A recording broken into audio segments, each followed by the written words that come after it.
Showers likely, possibly a thunderstorm. A high near 68, chance of rain 90%. That's your WDPN weather.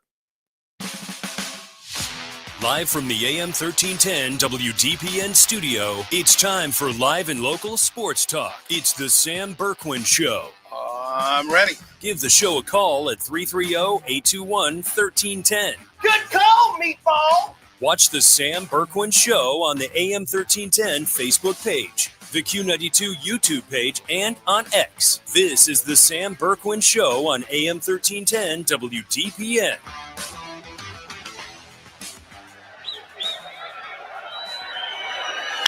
Fly ball, right center field. It's hit well. Robles going back. It's gone.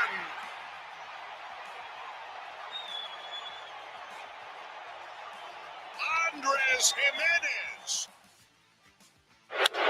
who hits a fly ball to center. Rodriguez back, turning. It's gone.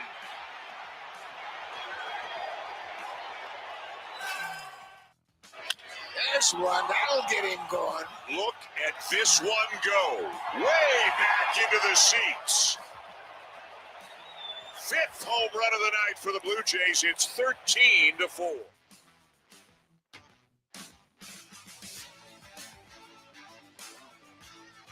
Here we go. We are off and running. Good afternoon, everybody. Welcome into the Sam Bourquin Show, AM 1310 WDPN. Welcome to the three-question Thursday edition of the Sam Bourquin Show. Sammy B here, Ryan Rainsberg on the other side of the glass. Got my Block C Cleveland hat on today. Wore the Browns yesterday. That'll probably be it for me for the year. I might wear it one more time, but that's probably going to be it. Hey, thanks for joining us this afternoon. We got a lot to get to today. Don't forget, you can watch and listen to the show Monday through Friday, 3 until 6, right here on WDPN on the radio, which is awesome. We can get to you via the 1310 WDPN Facebook page, real easy. Our X or Twitter page, real easy. The Q92 radio page on YouTube, really super easy. And if you're watching on any of those streams, all you have to do, there's a link there. Just click that link. It says Talk with Sam. And that'll get you right into the virtual studio, and we can talk to you that way. Kind of fun. You can also drop your comments to our quiz. If you want to just throw some stuff out there to us, drop them at all of our social media platforms. All right. We got the three-question Thursday today. We got the Icy Hot Bowl tonight. Hey, Rodgers and Flacco tonight going to get down in Cincinnati. We'll talk about that. The Browns and Dolphins get ready for Sunday. An interesting element has been added to the game on Sunday. Literally, it's going to rain all day. That could be fun. So if you're going up to the Browns game Sunday, take some rain gear because you're going to need it. We're going to talk some college football today with the best in the biz. Head coach of the University of Mount Union Purple Raiders, Geoff Dartt, will join us at 3:35. Now, I just talked to SID Nate, and they are actually practicing today until 3:30 because of fall break. So Coach may be a couple of minutes late, but we will have him this afternoon in the 3:35 area. Just wanted to throw that out there for you before we got much further along. That's good. That'll keep me from panicking when he's not here on time. No panicking today. No panicking today. All right. Our guy is back. He is healthy. He's feeling good. He's ready to go. Ross Benjamin, wagertalk.com, will come back and handicap the big college and pro football games for us this weekend. Ross, the boss, he will be joining us at 4:35 this afternoon here on the Sam Bourquin Show. Ready for that. I got my list of games ready to go here, college and pro. We'll see if we can get you a little jingle in your pocket this weekend, right? About time for some of us to come out on the good side. It's been a little bit of a rough year. Holy smokes. We got on this day in sports history, of course, the three-question Thursday quiz. I got to thank everybody again. Yesterday and today, they keep coming in. Thank you so much for all the birthday wishes and messages yesterday.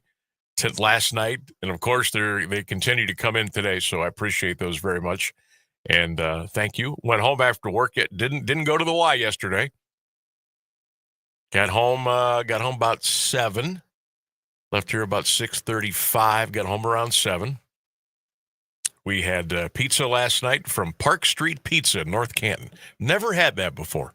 It was really good. We would definitely do it again. And then what else do we have? We had French fries. Yep, you could tell who picked the food out. Me. We had salad. I had a little salad in there. My wife put that together. And then dessert, we had bun cakes. Yeah, really good. Shout out Kenny Peterson. Nothing but cakes. Good stuff over there in Belden Village. I think he got another store open too, because that was really good. And then opened up a couple gifts last night. And you know me, I'm simple. I'm real simple. 2 things, all I need. Or all that I want, I should say. I need a lot of stuff, but just what I want. Scratch-off lottery tickets. And maybe a hoodie. That's it. Got a nice gray hoodie last night. I'm gonna get something put on the hoodie. I just haven't decided yet. It's like a gray. It's a good shade of gray. So I'm debating whether to put maybe a Mount Union logo on there or something, especially here for late into the football playoffs, maybe, or basketball season. And I thought about maybe just, I don't know. Anybody got any ideas what I could get sewn on my new hoodie? Would that be, is that proper English, sewn on? I think so. Yeah, that sounds right. Yeah, what could I sew on? Oh, I'm not going to do it, but somebody could sew on for me for my hoodie. Should I go with the sports theme? Should I go with a work theme? Should I go, a certain team? What do you think? I need some advice there. I was going to do Mount Union on there, but if somebody's got a couple of good ideas, send them my way. Text them in 330-924-7088 or drop the comments on social media. We'll see what we can do there. So, the scratch-off tickets last night. Are you ready for the grand total? Drum roll, please. $15. I won $15 last night on 10 tickets. So my wife also got me drawings for yesterday, today, tomorrow, day and night for the pick 3. And I haven't hit anything yet. I'm gonna check those pick 3 numbers coming up here, maybe during the break. And then if we come back from the break and I'm not here, then you'll know why. As long as I get paid off and you can leave, I don't care. I don't think I could break the bank with a pick 3. I don't think you'll win much there, but hey, look, man, a couple $100. I am certainly not going to turn that down. Times are tough. I'll take what I can get. I know. Hey, I got some good news for everybody, and no matter if you live in Alliance or you're in like Jackson or Plain, or if you travel up and down 62 or West Tusk, I saw gas this morning at $2.37. And I think it's going to go even lower. I think it's going to go even lower by the weekend. That's regular $2.37. That's not, 15, 20 cent off because your card is linked up to the gas station, that scam that they pull a lot of them. This is just regular good old $2.37 a gallon. And I think it's going to go down lower. I really, really do. So that was kind of like a birthday present. Gas is good. I think it's going to get down around $2. I really do. Now I don't know how long it'll stay, but that was pretty cool. Driving in today, I said, "Ooh, $2.37." I don't need to get it right now. I'll probably get gas on Saturday morning because we'll be driving up to Tiffin for Heidelberg and Mount Union. So I'll probably put some petro in the car on Saturday morning. All right, our 3-question Thursday quiz today. I think it's a pretty good one. Question number 1. Will Shedeur Sanders and Deshaun Watson both play for the Browns this season? Will Shedeur and Deshaun both take snaps for the Browns this season? Question number 2. I want you to kind of keep an open mind because I know what everybody wants to say right away. Keep an open mind here. Think about the entire state of Ohio. Who has the best game night atmosphere for high school football in the state of Ohio? Could be Division I, could be Division 7. Doesn't necessarily have to be the biggest stadium, doesn't have to have the biggest capacity. But just think about in the entire state of Ohio, because I was going to keep it to Stark County. I thought, let's open it up to Ohio because I know a lot of you go to a lot of different games all over the state of Ohio. Okay, so I wanted to kind of open that up and give everybody an extra, a good shot. So think about that. In the state of Ohio, who has the best game night atmosphere for high school football? Question number 3. Will the Ohio State Buckeyes repeat as national champions for college football? Will the Buckeyes repeat and do it again? That's your 3-question Thursday quiz. Get them in, 330-924-7088. You can drop your comments on our social media platforms, especially Q92 radio page on YouTube, and we'll read those throughout the afternoon. Question number 1, will Deshaun and Shedeur both play for the Browns this season? Question 2, in the state of Ohio, who has the best game night atmosphere for high school football? Question number 3, will the Ohio State Buckeyes repeat as national champions for college football? That's our 3-question Thursday quiz today. So get those in, and we will read those as we move along here. Last night, the Toronto Blue Jays jumped right back into the ALCS as they spanked, peppered, annihilated the Seattle Mariners last night by the score of 13-4. So you've got 3 games already in the American League Championship Series, and every game the road team has won. I mean, Toronto was slapping the ball all over the yard yesterday, or last night, I should say. Andres Jimenez hit a long home run. Vladimir Guerrero almost hit for the cycle.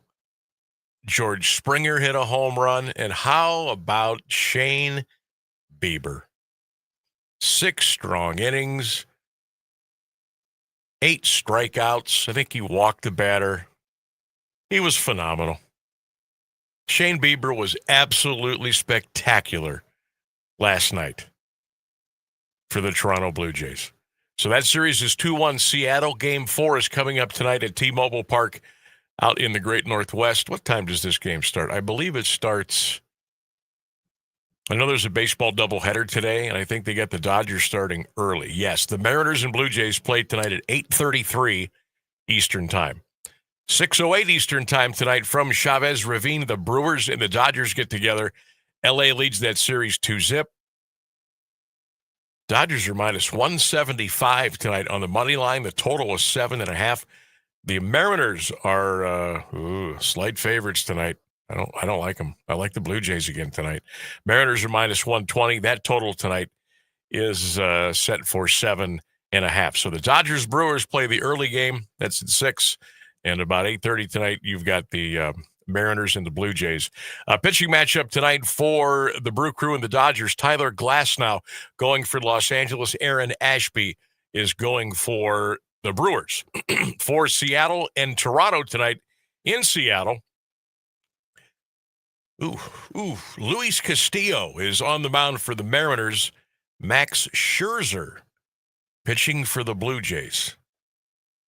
Max doesn't really pitch well in the postseason, and he's getting up there. I got to believe this is going to be his last year in the bigs, but that's the baseball you got tonight. NFL football this evening, they are dubbing it the Icy Hot Bowl. Aaron Rodgers and Joe Flacco are going to get together tonight down in Cincinnati and play a little football. Yeah, they're calling it the Icy Hot Bowl because, well, both guys are old. For football, anyway. Rodgers is 41. Flacco is 40. So that's the matchup tonight down in Cincinnati. Pittsburgh is a 5.5-point favorite.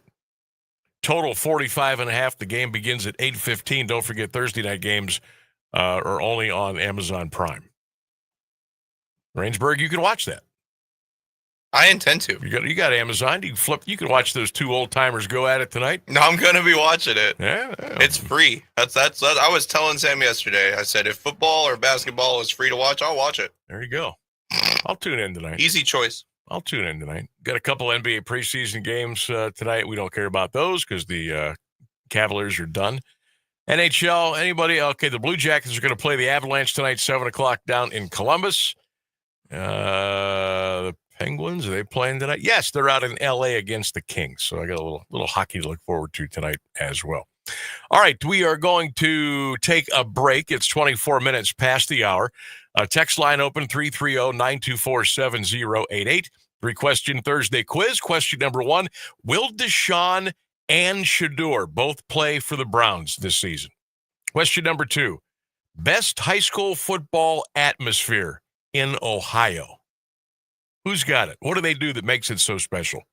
Question number 3, will the Ohio State Buckeyes repeat as college football national champions? We'll get into it and a whole lot more coming up here on the Sam Bourquin Show. Hang out with us today. What do you say? 1310 WDPN.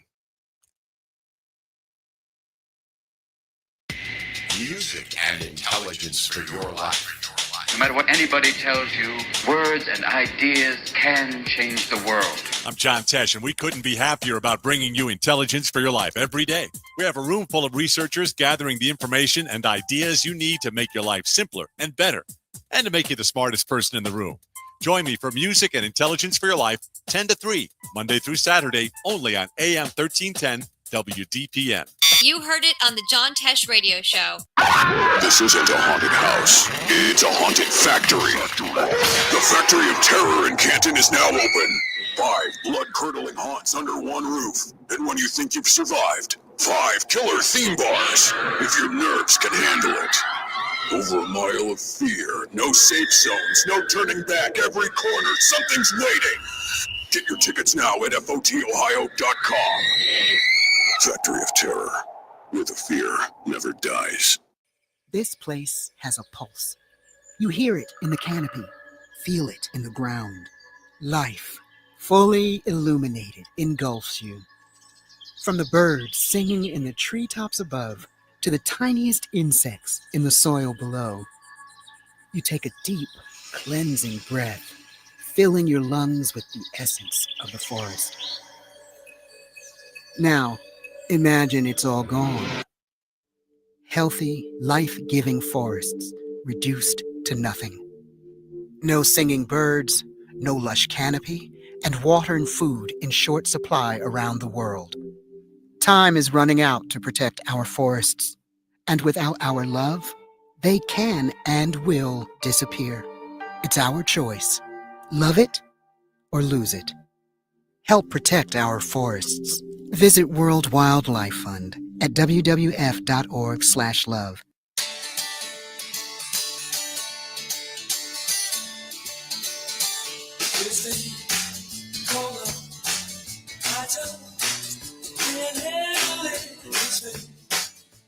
$1310 WDPN. Welcome back to the Sam Bourquin Show on another beautiful day.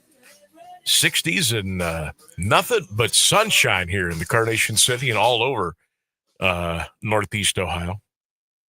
We told you it's going to pour down rain Sunday up in Cleveland as the Dolphins and the Browns get together. Did you see about this? 3 days after Tua Tagovailoa, I got it, called out his Dolphin teammates for showing up late and not showing up at all at players-only meetings during their start this year to 1-5. Well, he's apologized for those post-game comments. I wondered how long it was going to take before he apologized and threw everybody under the bus. Although it sounds like it's pretty toxic down there, and no wonder the Dolphins are 1-5. Tua, quote, I made a mistake, and I'm owning up to that right now. I talked to the guys on the team about it. I talked to the leaders. They know my heart. They know the intent was right. The intent can be right, but when things get misconstrued or however the media wants to portray it, blame the media. That leaves a void of silence and a lot of questions for the guys on our team. Now, being 1-5, we talk a lot about it. We got to get this thing turned around. And he goes on to talk, bunch of word salad. But he finally owned up to it today and told his teammates, "Hey, I'm sorry about making him." Like he wasn't calling individuals out, but he was saying players weren't showing up to meetings. They were falling asleep. They weren't on time for player-only meetings, and it just sounds like the culture is really bad down there in Miami. I wouldn't be surprised if Mike McDaniel is fired. You know what? I wouldn't be surprised if he was let go if the Dolphins lose to the Browns on. How about this? A battle of 1-5 teams, the Dolphins and the Browns, and like both. Look, Kevin Stefanski's safe. He's safe, but I think Coach Mike McDaniel he could get the axe if the Browns beat the Dolphins on Sunday. And to hear, I've been listening a little bit of the Cleveland sports talk last night, this morning. Like, people think the Browns, they're just a lock to beat the Dolphins on Sunday. Like it's just going to be no big deal. Like it's already happened. I don't know, man. I don't see how a 1-5 team can walk around and start talking stuff like that and people like believing it. It's a winnable game, but good grief. I wouldn't be walking around, with that kind of attitude. Yeah, we got this. It's the Dolphins. Well, hey, wait a minute. You stink too. Both teams are bad. They're both with those records. It's literally the blind leading the blind out there. That's awful. That's awful.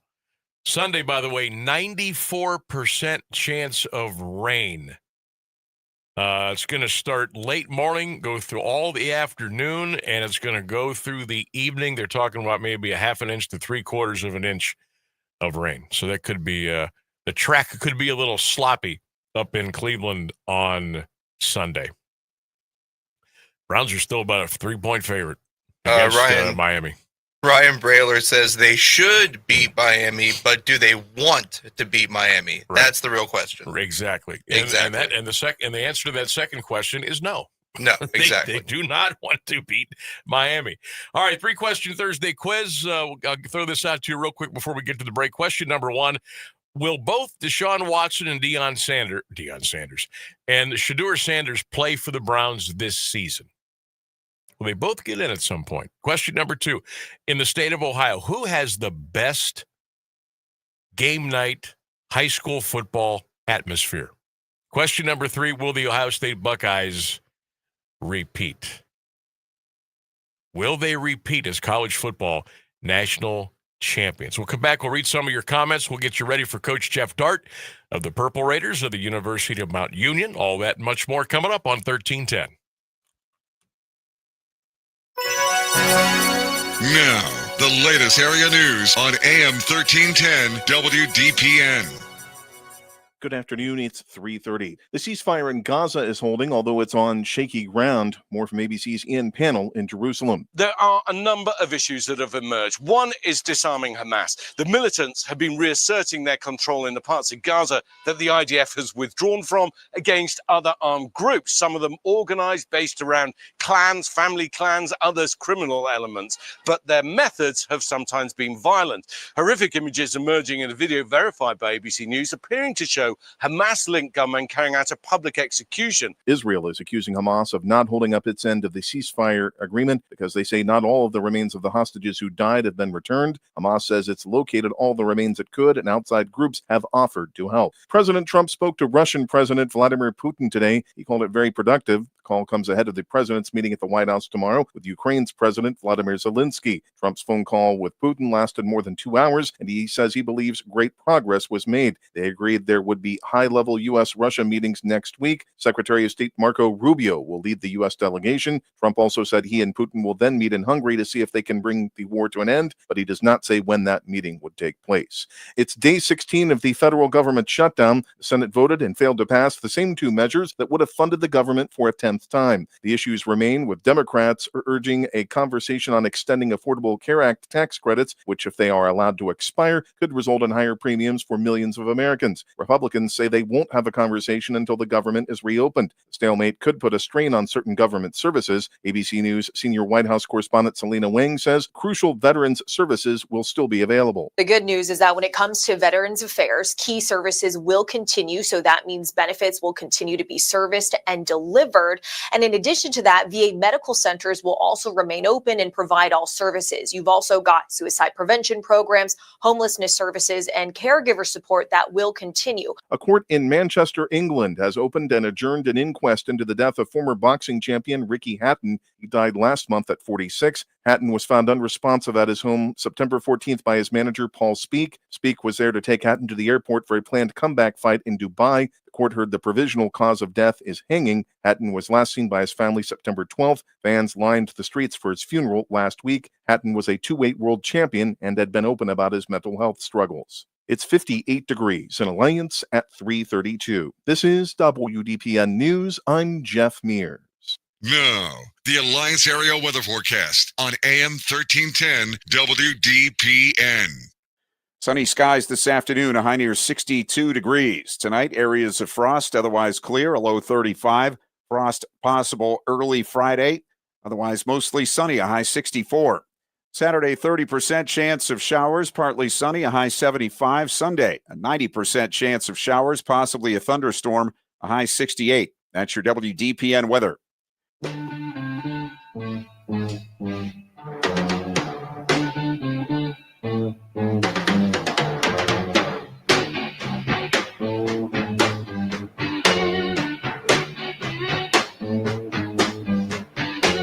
It's getting near dawn. When lights close the time, you're alive. 1310 WDPN, welcome back to the Sam Bourquin Show. Text line open, 330-924-7088. Got a 3-question Thursday. I'm trying to... There we go. I was trying to get our X feed up on my page so I could share that out. It was taking me an incredible amount of time to do that, but we finally got it done. So you can watch today. You can lock in on the Sam Bourquin Show, AM 1310 WDPN on X. You can watch and listen live. You can do the same thing on our WDPN Facebook page and the Q92 radio page on YouTube. And you can drop your comments there, and we will read them as we go. I've got a T-shirt on today. I am not T-shirt guy. Maybe coming and going from the Y or maybe around the house. I don't usually wear T-shirts out unless it's under a shirt or something. But I got a T-shirt on today. It's got one of those necks on it that won't stay where I want it to stay. There's a name for that. I forget what they call it. But like the neck, it's always drooping of the T-shirt. And it's driving me insane. And I got to keep messing with it every 15 minutes. I think they call it bacon neck. Like when your shirt just gets, like the elastics just shot. I have. You know what I mean? Yeah. I know what you're talking about.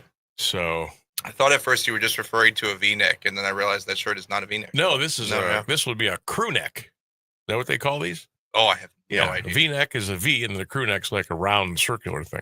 But I always see on commercials, like, you know, they have the, you know, hey, you get 5 of these for $39.95. They've got these T-shirts that like the neck will never, like it will always stay the way you want it to stay. And I don't know if that's some kind of a sucker ploy to get me to order those things or if they really work.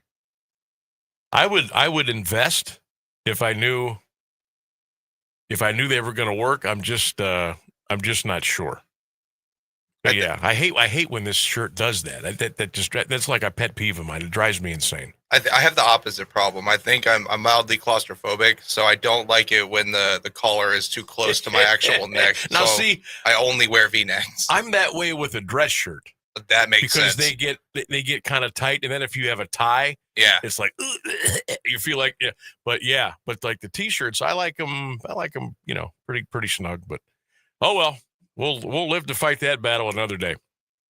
All right, a couple of minutes away, we're going to check in with the head football coach of the University of Mount Union, Geoff Dartt. As soon as he is in our virtual studio, we will go to him. I know the Raiders had practice today till 3:30, and so he's running just a tad behind. But as soon as coach is ready to go, we'll fire it up here on 1310 WDPN.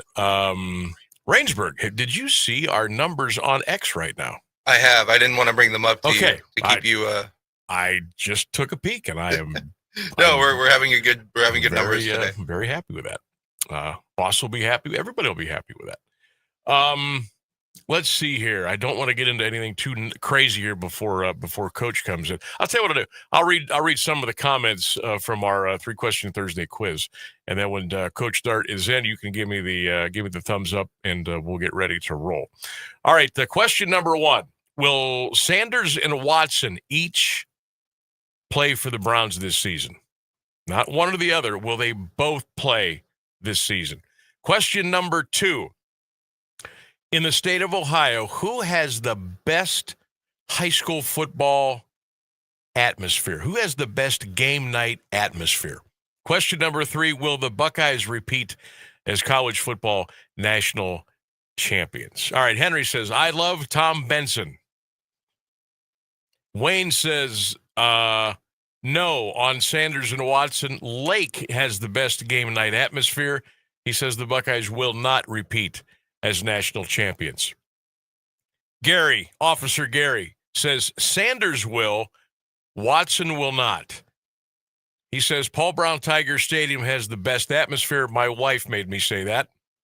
Question number 3, he says, yes, the Buckeyes will repeat as national champions. Joe Heinzer. How you doing, Joe?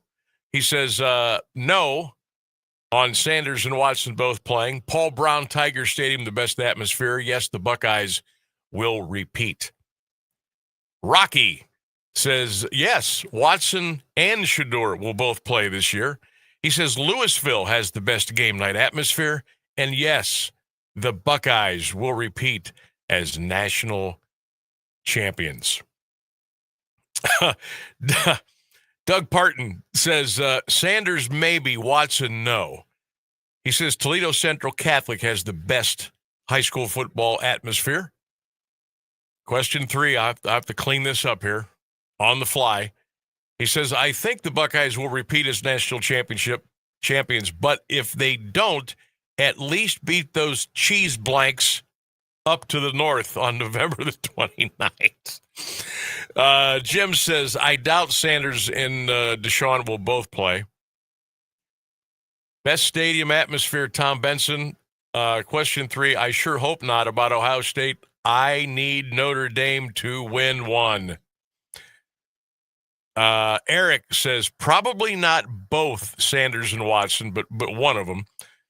Best high school football atmosphere in Ohio. He says, I refuse to answer this. Go Pups. Yes, Ohio State will repeat. George says, Deshaun will not play. Sanders will. Best high school football atmosphere, whoever is hosting McKinley-Massillon. Yes, the Ohio State Buckeyes will win. I don't see them losing a game all year. They will be national champions. Mike says, yes, Sanders and Deshaun will both play this year. High school football stadium with the best atmosphere he doesn't know, hasn't been to all of them. Question number 3, a big sigh. He says, no, the Buckeyes will not win the national championship. All right, keep those comments coming in. We'll read those as they roll in on a 3-question Thursday quiz here on the Sam Bourquin Show, 1310 WDPN. Tomorrow afternoon, I should say, we'll get it started. The program will bring you the show live tomorrow from the University of Mount Union as the Alliance Aviators will host the Minerva Cardinals. No. Minerva Lions. Where did I get Cardinals? Minerva Lions tomorrow night. 7 o'clock. We'll have it for you right here on 1310 WDPN. Our pregame begins at 6:30. Caleb Norick will join me there. But we'll have the show tomorrow live from Mount. And we have 3:35 tomorrow. Nick Shook. We've got him rescheduled from NFL.com. He'll be joining us tomorrow at 3:35. And we will have Coach Tim Goodman of the Alliance Aviators at 4:35. And he is bringing up one of his players tomorrow, too. So that will be fun. Plus, we'll look ahead to all the high school football games tomorrow night, the NFL, the college games, all that coming up tomorrow, live from the Dom Capers press box at Karis Stadium at the University of Mount Union. Sam Bourquin Show tomorrow live beginning at 3 p.m. And speaking of Karis Stadium and the University of Mount Union, let's bring him in, the head football coach of the Purple Raiders, the mighty, mighty Purple Raiders of the University of Mount Union. Coach Geoff Dartt joins us hot after practice today. Yeah, literally just walked in. Wow, Coach, you didn't have to hurry on account of me, but I certainly do appreciate it. So fall break, and I just got the note from SID Nate about a half hour ago about it. So is this like this goes every year? You've got the time where you got the fall break and you got to shut practice down early that day, or how does that work? Yeah, we adjust our schedule a little bit. So normally we lift in the morning at 6 a.m. with the guys. So we let them lift at 9 a.m. today. Then we had our normal Tuesday, Thursday meetings at 11:15, and then we just got done with practice. So give them a little bit more time to relax. And then tomorrow, no classes again. So we won't go at 6 a.m. for practice. We'll go at 9:30. And then some of the guys will take off to actually, we're going to stay in Findlay for the trip tomorrow. Okay, very good. So is that the norm, Coach, for you guys to get rolling at 6 a.m. during the week for practice?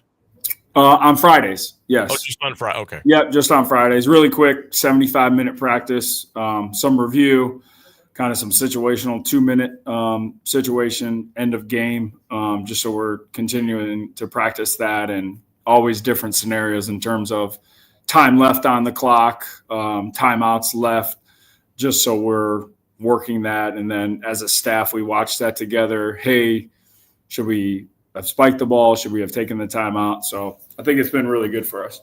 Very good. And you never know when those situations are going to come up, but they will eventually, end of a half, end of a game. And, of course, you got a great guy out there, Mikey Maloney, to kind of orchestrate all that stuff, at least on the offensive side of the ball. And defense, I know you got some quarterbacks on the team as well out there on the field, making sure that things go smoothly. Coach, before we dig into Mount Union and what's coming up and what's in the rearview mirror a little bit, I wanted to ask you about, I'm sure you heard about yesterday, it looks like, we've talked about NIL for college football before. Now it looks like it's going to come to Ohio for high school football. It's not a done deal 100%, but it sure looks like it's creeping toward that. What do you make of that if it does happen here in the state of Ohio?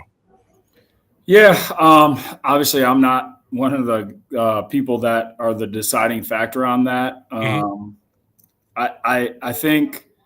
I believe as long as it's regulated at all levels, and there's some sort of guidelines that everyone will follow and participate with, I think it could be a good thing. Just can't get out of control. Yeah, I was a little bit in the dark. I got to admit, I found out yesterday that 44 of the 50 states allow NIL in high school football, and I didn't know that. I didn't know it was that many.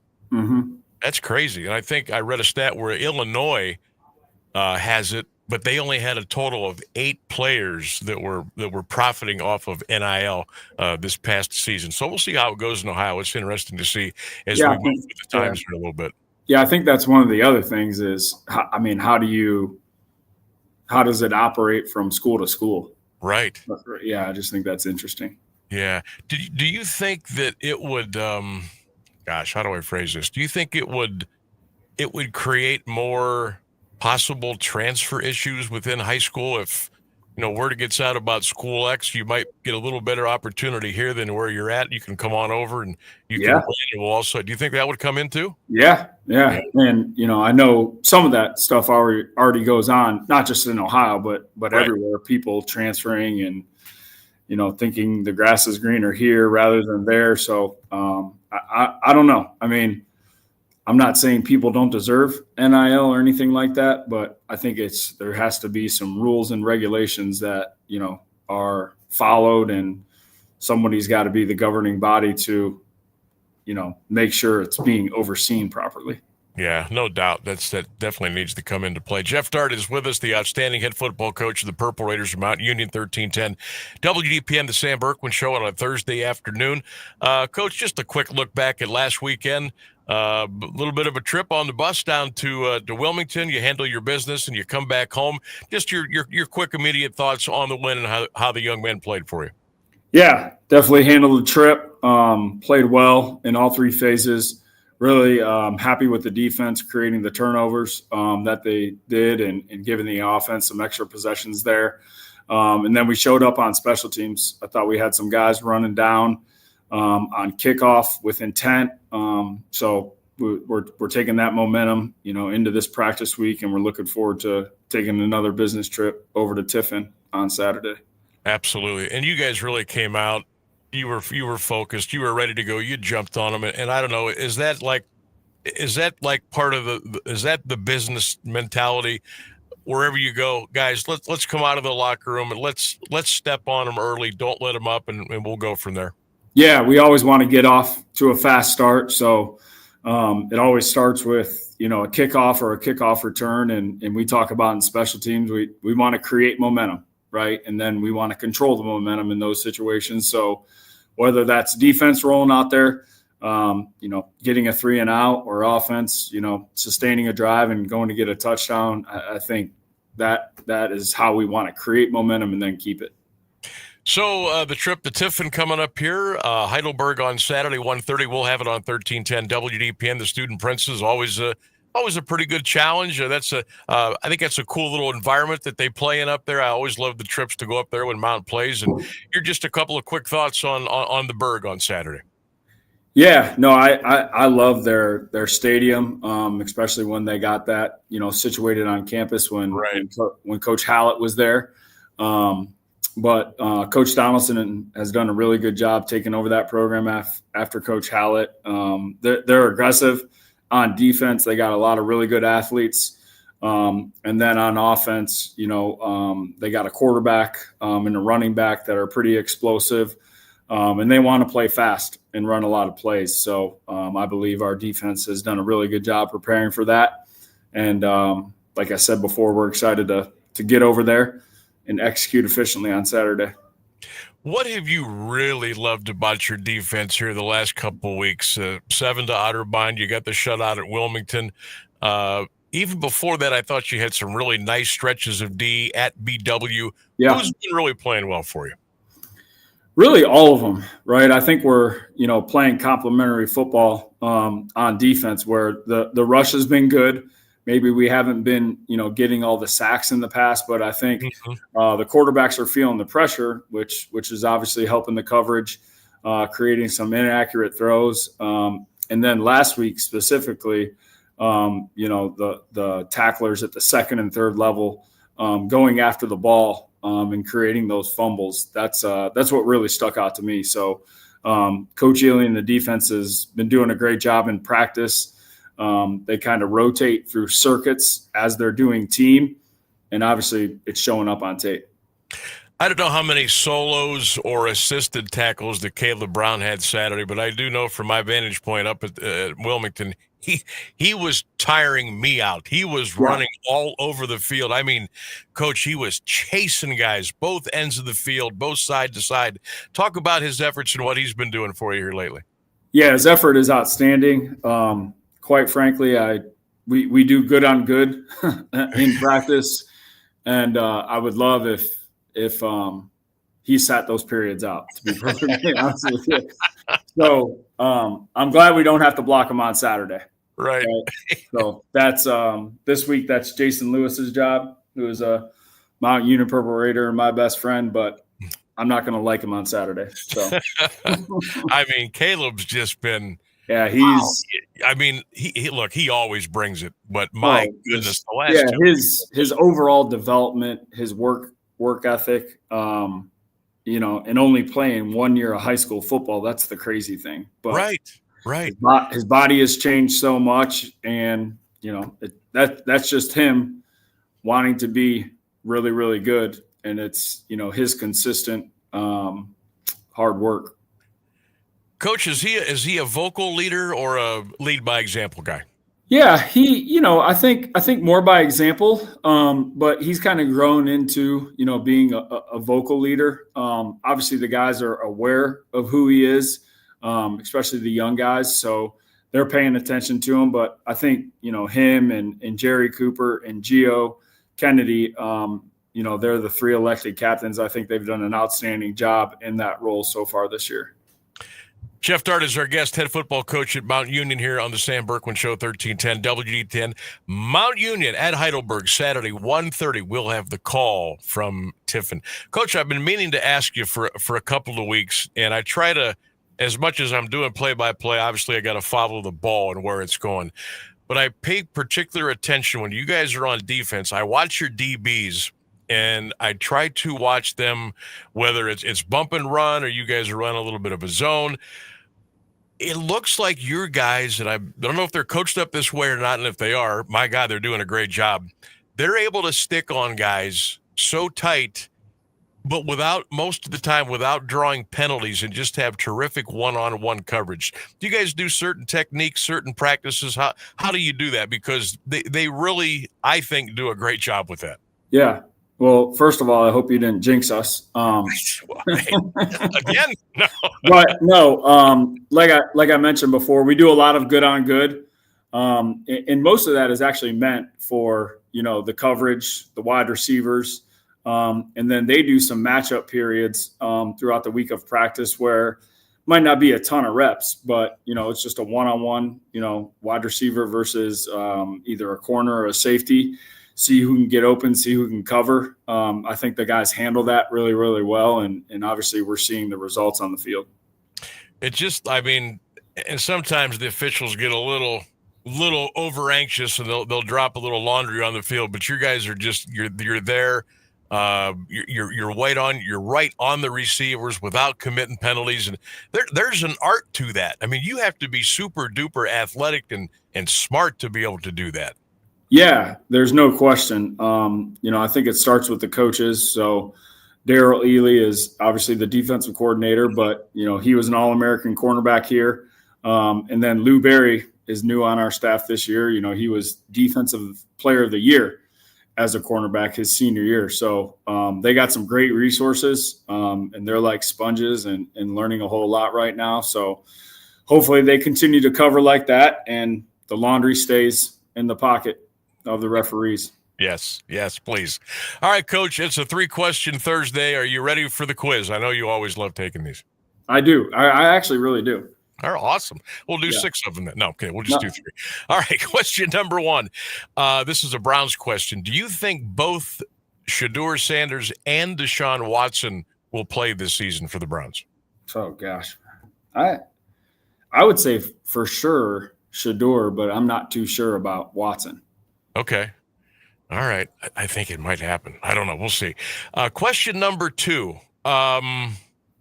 This will be a fun question for you as a coach, because I know you're out and about at a lot of places. Yeah. In the state of Ohio, best game night atmosphere for high school football? Yeah, that's a great question. Massillon has a great environment. I've been to many of those games. Mm-hmm. I've been to some games down at the Olentangy schools in Columbus. I think they have a great environment.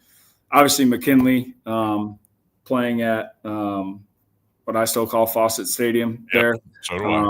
That's a great environment. But there's many. I think, everyone thinks the big schools and all of that. But, when you go to some of the smaller schools, I think they have a great environment too. So Ohio high school football is the best. So, no doubt. Did you get to West Branch last Friday or no? I did not. unfortunately. Yeah. So I wanted to go out there. We obviously have some West Branch guys on our team, and then we have one student assistant. So we're very familiar with West Branch. And to be honest with you, I didn't, until I saw some highlights, I completely forgot that they got turf this year. Their first year. Yeah. I thought that would never happen. But yeah. Neither did they. I'm aware. Well, I'll tell you what, that was the first time in 30 years of doing this that I've called a game at West Branch. And I'm going to tell you what, I think it holds like 3,500 people, but that was one of the best atmospheres I had ever been in. I mean, it was nonstop from like 6:15 until 000s were on the clock. I had a ball, and I can't wait to go back. Sure. Question number 3, will the Ohio State Buckeyes repeat as national champions for college football? I mean, I'm not sure. I don't know. I grew up a Michigan fan. That could be an unpopular opinion, but now I'm just a Mount Union fan. I don't know. They got a pretty good team. Indiana seems like they maybe stepped up to another level this year with the big win out at Oregon.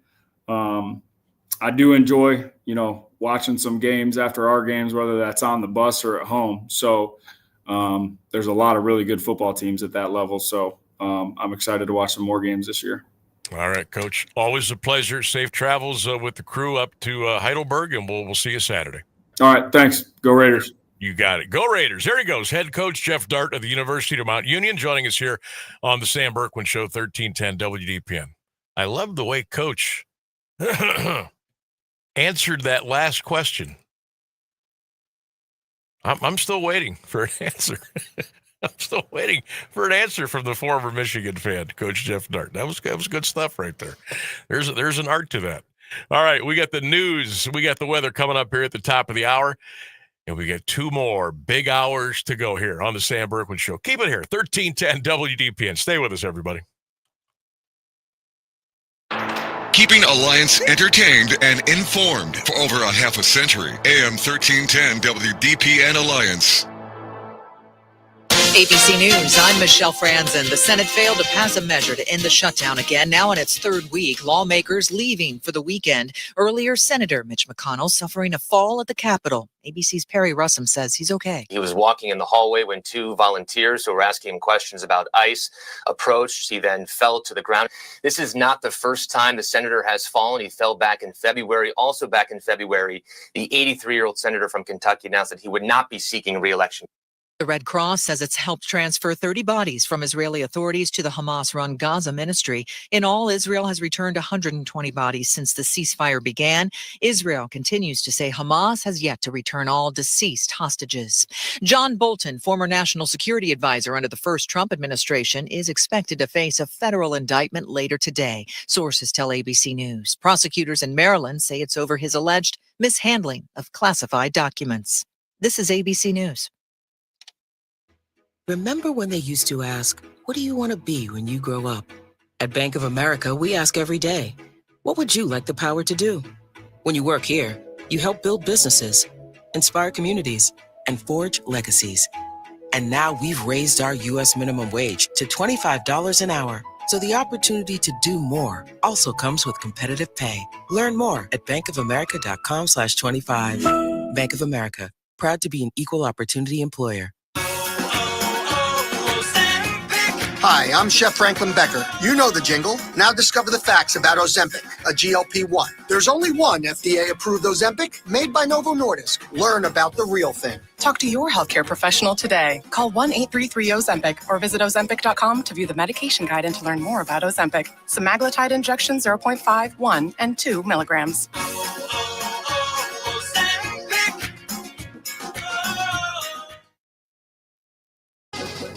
Now, the latest Alliance area news from Jeff Mears on AM 1310 WDPN.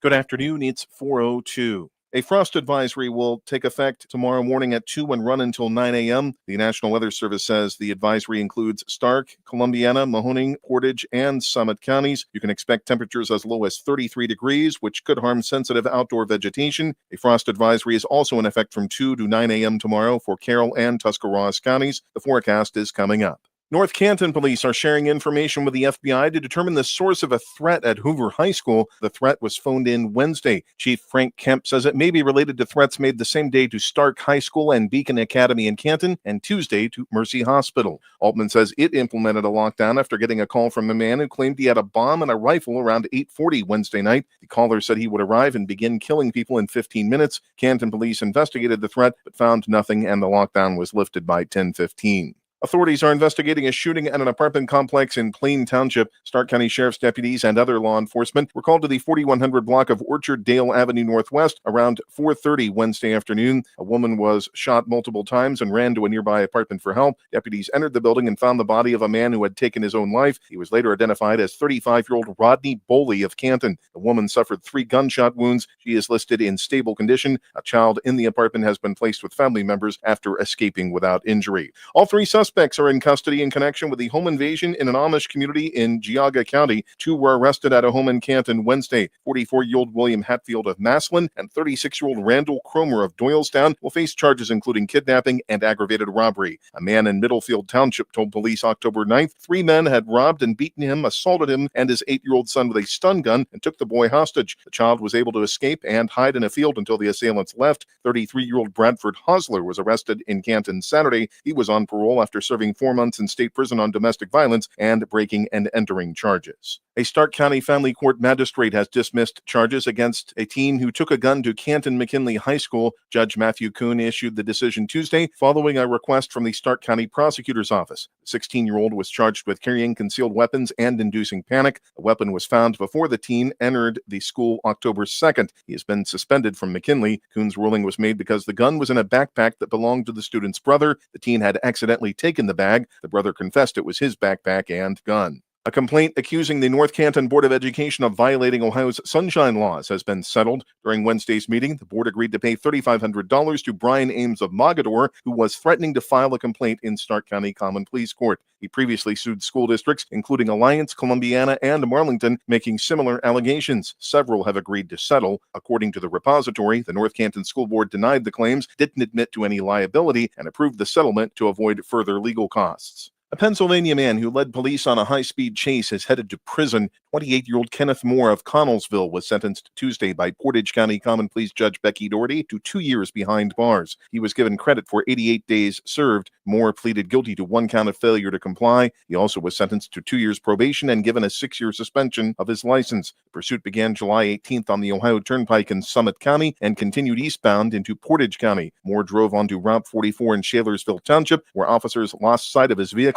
He and 2 men were arrested after the car became stuck in a field, and police conducted a search of the surrounding area. A woman convicted of escaping from the Eastern Ohio Correctional Center in Lisbon has been resentenced. 39-year-old Ashley Crowley of Youngstown was handed 8 to 11 years in prison Wednesday. She appeared by video from the women's prison in Marysville. It was the 4th such hearing scheduled in Columbiana County Common Pleas Court. The last 2 were canceled due to problems with the video feed. The 7th District Court previously ruled Judge Scott Washam miscalculated the maximum sentence. Crowley was sentenced in February after pleading guilty to escape, theft, felonious assault, and other charges. She escaped in August 2023 and stole a car at a nearby pizza shop.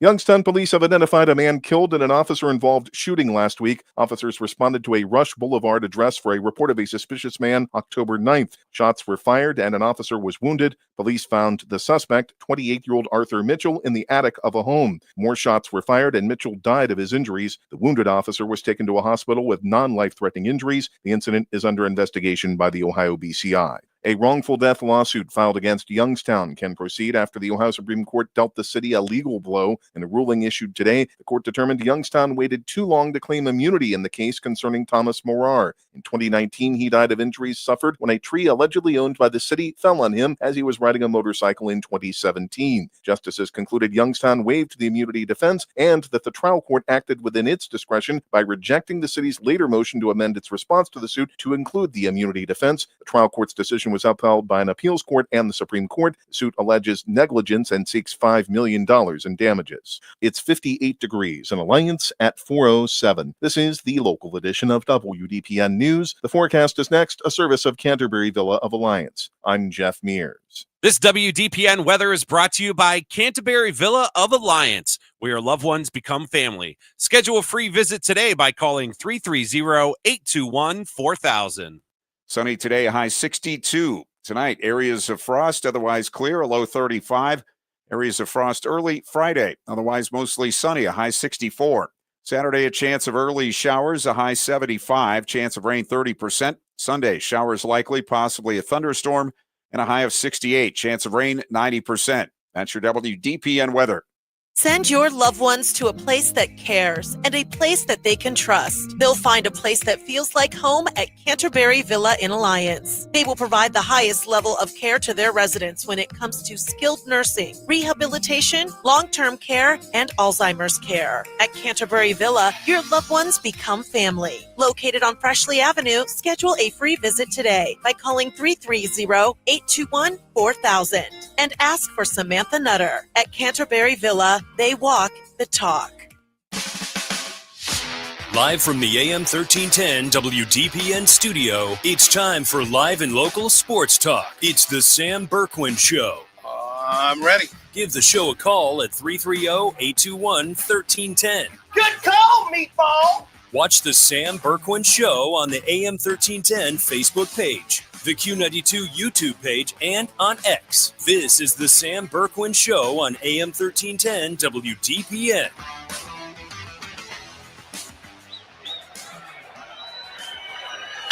Fly ball, right center field. It's hit well. Robles going back. It's gone.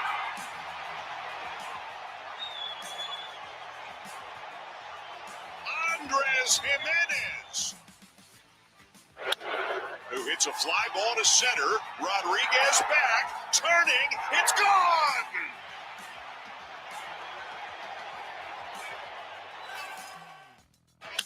This one, that'll get him going. Look at this one go. Way back into the seats. Fifth home run of the night for the Blue Jays. It's 13-4.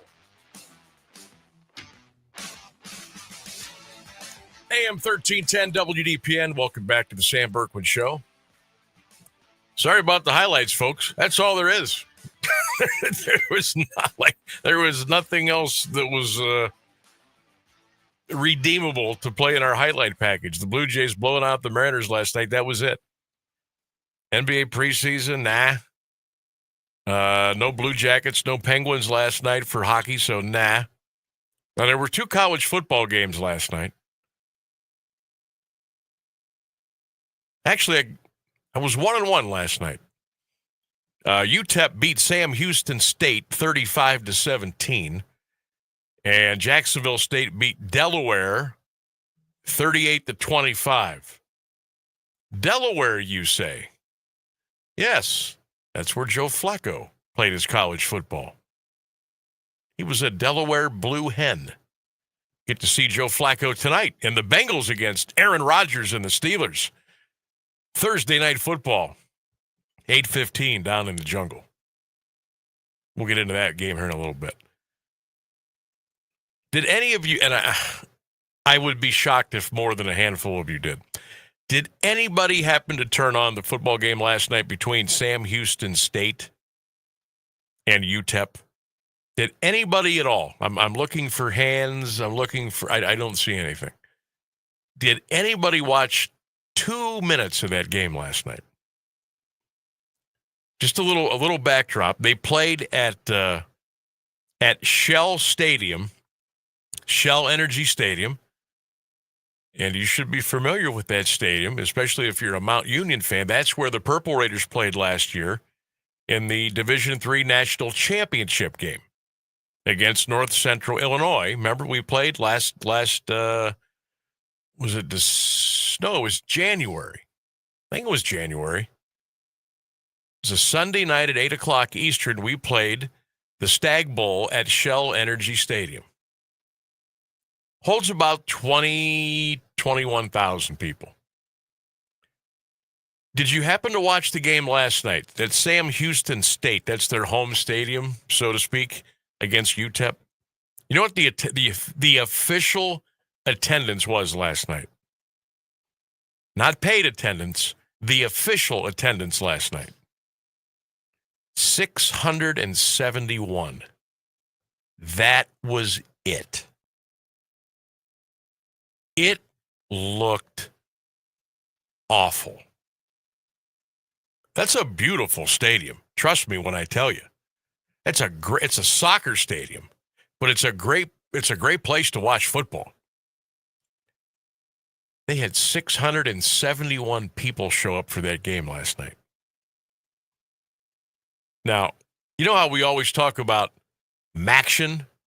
You know, the Thursday night games in the MAC, that they're on like ESPN2 and ESPNU, and sometimes they're on CBS Sports Network. So the MAC has the contract there on for Wednesday night football, for Thursday night football. Even sometimes they'll play Tuesday night. Well, the league that UTEP and Sam Houston State and Jacksonville, I forget the name of the conference, but Wednesday night is their night. So they're playing these games on Wednesday night, and nobody goes. And it looks absolutely hideous on television. And I've always made fun of the MAC for doing that, and I guess they get some revenue from the networks because they're playing. They basically said, "Hey, if you play these nights, we'll get a package together and we'll put your games on TV, no matter who it is: Toledo, Akron, Kent, OU, Miami, Western Michigan, you name it. And you'll watch these games from the MAC, and there's nobody in the stands." And I'm thinking, gosh, what a horrible way to promote your program.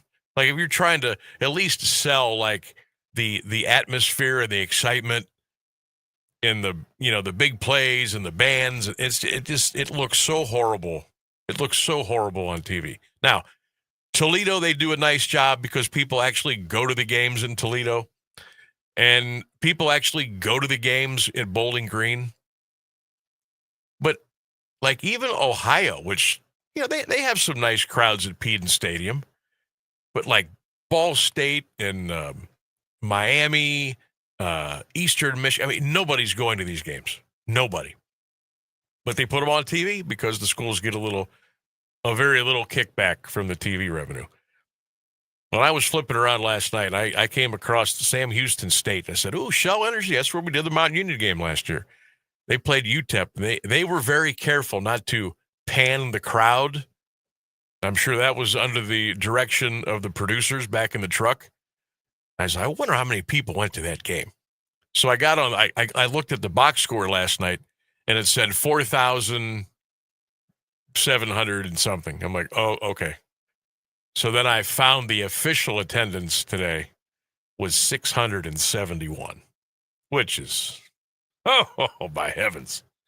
Even in a 20,000 seat stadium, that is bad for optics. That is really bad. You could, 600, let's just say 700. We'll even tell a little fib, and we'll give you 30 extra people. So 700 people. Oh, that's horrible. That is really bad. All right, text line is open, 330-924-7088. You can drop your comments at all of our 1310 WDPN social media platforms and the Q92 radio page on YouTube. You can drop your comments there in the comment box, and we'll read those as well. Our 3-question Thursday quiz today. Question number 1, do you think Deshaun and Shedeur will both play for the Browns this season? Do you think they'll both play? Question number 2, in the state of Ohio, who has the best game night atmosphere for high school football? It doesn't have to be in Stark County. It could be in Franklin County. It could be in Mahoning County. It could be down in Cincinnati area, Toledo. Who has the best high school football game night atmosphere? I'm interested to see some of the schools that we come up with here. And then question 3, your third and final question on the quiz. Will the Ohio State Buckeyes repeat as college football national champions? Will they repeat as national champions? All right, let's get to some of the comments here. Tim says, I personally don't care if either Shedeur and Deshaun play for the Browns. Question 2, he says, Perry, best atmosphere, honorable mention goes to Sandy Valley. He says, those are the only 2 high school stadiums I've ever been in. That's interesting. Will the Buckeyes repeat? Tim says, no, it is just too hard to go back-to-back. Joe V says, no, on Watson and Shedeur both getting snaps this year. He says, Paul Brown Tiger Stadium is the best. And the third question, he says, yes, Ohio State will repeat as national champions. Pat says, yes, Shedeur and Deshaun will both play for the Browns this year. Perry, always the best stadium for her. And she says, yes, Ohio State will repeat as national champions. Ray H says, Shedeur will play, Deshaun will not. Perry has the best atmosphere. And he says, oh, yeah, hell yeah, OH-I-O, Buckeyes will repeat. Let me get a couple more in here before we take a break. Mike says, yes, Shedeur and Deshaun will both play for the Browns. He loves all the high school football stadiums in the state of Ohio. And he says, no, the Buckeyes will not win it again this year. It's just too hard to repeat. We have Doug on YouTube. He says, 1, yes, Sanders and Watson will both play. 2, back in the day, you couldn't beat Fawcett Stadium atmosphere. Says not sure about current times. And 3, no, he does not think the Buckeyes will make it. All right. Yeah, you know when Fawcett was around? Yeah, that was fantastic. We also have Michael on YouTube telling you that you should put the Buckeyes logo on that gray hoodie. Okay. And then I think Doug is being sarcastic, but he says you should get a big Michigan M on that hoodie. But he did say lol, so I think he's kidding. Yeah, I don't. Yeah, there will be no Michigan. I was referring to last night when I was opening a couple of presents for the birthday last night. I received a nice gray hoodie, and I was thinking about getting something put on it. You know, a patch, something sewn on, maybe silk screened on. I was thinking maybe put something on there for Mount Union or maybe Ohio State, maybe just something different. And I haven't figured out what I want to put on there yet, so I'm taking your ideas. What do you think I should get on my new hoodie? Silk screen or a patch? What should I put on there? You need to just get a bunch of those iron-on patches from all your favorite teams and just put them all over the back. Put them all over the back. Yeah, just make a statement. Make it all your favorite teams hoodie. Here I am. Check this out. These are all the teams I like. Mike Wise says Shedeur and Deshaun will both play. And his favorite high school football stadium is Louisville. Yes, the Buckeyes will repeat. One more here. Jim B says, yeah, what the hell? Shedeur and Deshaun, they'll both play. Masslin's Paul Brown Tiger Stadium, the best game night atmosphere. And number 3, he says, guaranteed, ! The Buckeyes will win the national championship again this year. All right, we'll see. Keep those comments coming on all of our social media platforms. Don't forget our good friend back in the saddle. He'll be handicapping all the big college and pro football games this weekend for us. Ross Benjamin from wagertalk.com. Ross will be coming up this afternoon here at 4:35. So we are certainly looking forward to that. Don't forget, tomorrow, it is an AWP Safety High School Football Friday edition of the Sam Bourquin Show. We'll be back at Mount Union tomorrow, 3 o'clock showtime, and then 7 p.m. kickoff tomorrow night, the Minerva Lions and the Alliance Aviators. You can join myself and my partner, Caleb Norick, tomorrow night from Mount Union, kickoff at 7, right here on AM 1310, WDPN, and all across Q92 Radio Sports. .com. So we got lots going on, lots of stuff going on today. We got a couple of baseball games, Blue Jays and the Mariners tonight. It's a 2-1 series lead for the M's. Dodgers and Brewers in LA tonight. LA leads Milwaukee 2-0. So the Brewers really need to get a win tonight in Los Angeles. And one quick note I want to pass along. Remember Bruce Pearl, the outstanding head basketball coach at Auburn the last several years, got him to a Final Four. He is not coaching this year. He's decided to step away. And some folks think he's going to go into the political world. But Bruce has found himself a job this year He will be on TNT's new college basketball show for the upcoming season. Bruce Pearl, who is 65, by the way, looks great for 65. He will join Jalen Rose, Jamal Mashburn, and Adam Lefkoe as part of the new program on TNT. They will focus on Big East and Big 12 college basketball, and of course, they'll be around for the tournament as well. So you get to see Bruce Pearl on TNT this year, breaking down a little college basketball. We'll take a break and come back with more. Stay with us, 1310 WDPN.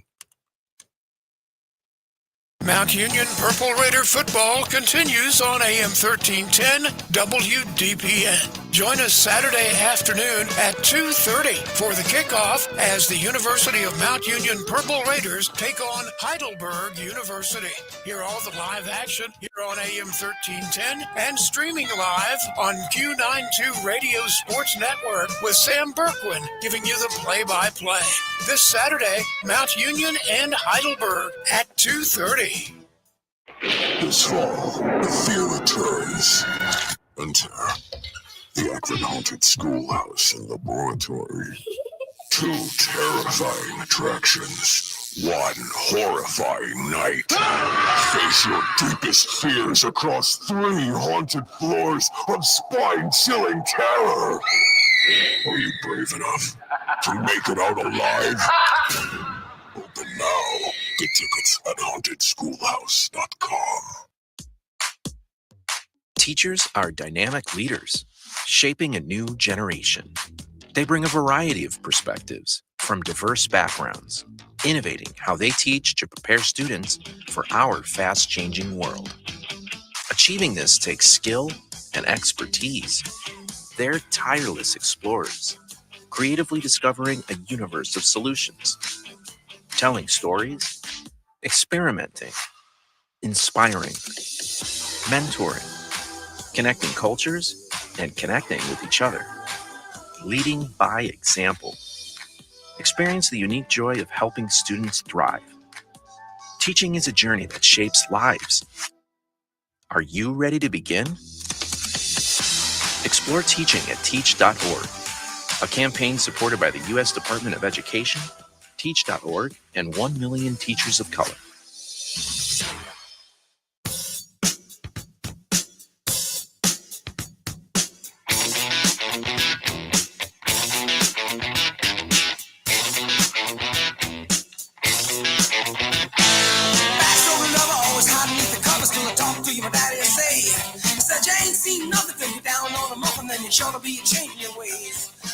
Welcome back, 1310 WDPN. It's the Sam Bourquin Show. Sam Bourquin here. Ryan Rainsberg on the other side of the glass.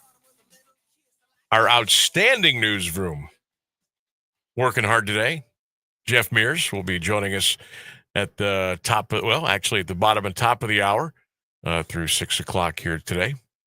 Text line open 330-924-7088. And don't forget to check out our all of our social media platforms, AM 1310 WDPN on Facebook, on X, Q92 radio page on YouTube.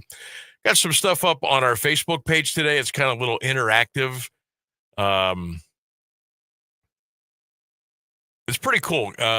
Posted, it was put up a couple hours ago. But go to WDPN on Facebook, and it's a still screen. It says, "Your birthday is your NFL job." And then there's a calendar of football teams, and it's got the days of the month from 1 to 30. And then in green, it'll give you your month, and in white, it will tell you what you are. And then just go down to the date, it'll tell you the team and what your job is. So, like, what's your birthday, Rainsberg? July 16th. July 16th. Okay, so let me see here. Do I got to put my glasses on for this? Jesus, I can't believe I have to do this again. Okay. July 16th. Okay, Rainsberg. You are the water boy for the Cincinnati Bengals. Wow. That's your gig. What an honor. That's your gig. I've worked very hard my entire life to get to this point. Hey, do that job with pride. All right? Do it with pride. If Adam Sandler could be a water boy, so can I. That's right. Hey, you know where Adam Sandler was earlier today? No, I do not. He was at basketball practice for Ohio State. Oh, nice. I know he's got a show down in Columbus tonight, and he stopped by the basketball practice. He's a huge basketball fan. He is. So yeah, go to 1310 WDPN on our Facebook page, and just look up, actually the month that you're born in, the day, and then it gives you the job that you have for that team. If you want to text in your number, your birth date, you don't have to give me the year. We don't need the year. I can tell you what your job is and which team you're on. So I had to look mine up. So October the 15th, this turned out pretty good for me. I am a franchise player for the Houston Texans. So Rainsburg's a ball boy, and I'm a franchise player. I love it. I wonder what birthday Mears has. I think that that accurately depicts our knowledge of sports in this situation. Let's see. Our son Dylan, he is there's Jeff. There he is. I knew we'd get him in here quick. Our son Dylan is June 29th. So Dylan is an all-pro player for the Jacksonville Jaguars. Okay. My wife is February 15th. She is a starter. We're both on the same team. Wait a minute. So I'm a franchise player for the Houston Texans, and she's a starter. Holy mackerel. Guess we're moving to Houston. Mears, what's your birthday? August the 20th. All right, Jeffrey. Oh. This couldn't work out any better. Jeff is a mascot for the Miami Dolphins. So get your ass up to Cleveland on Sunday. You need to be the mascot. Oh, that's funny. That is funny. All right, I need some other birthdays that I don't know anybody's birthday off the top of my head. But give me your birthday. I'll tell you what team you were playing for and what your job is. All right? I love doing little silly stuff like this. If you want to do that by yourself, it's on the 1310 WDPN Facebook page. You know who did it earlier today was Clint. Clint is a role player for the Minnesota Vikings. Let's see here. Donnie A. June 30th. Donnie, you are an all-pro player for the Cleveland Browns. Eesh. How about that? I guess that's good. Yeah, send your birthdays in. I'll tell you who you are and what your job is for that NFL franchise. That's fun.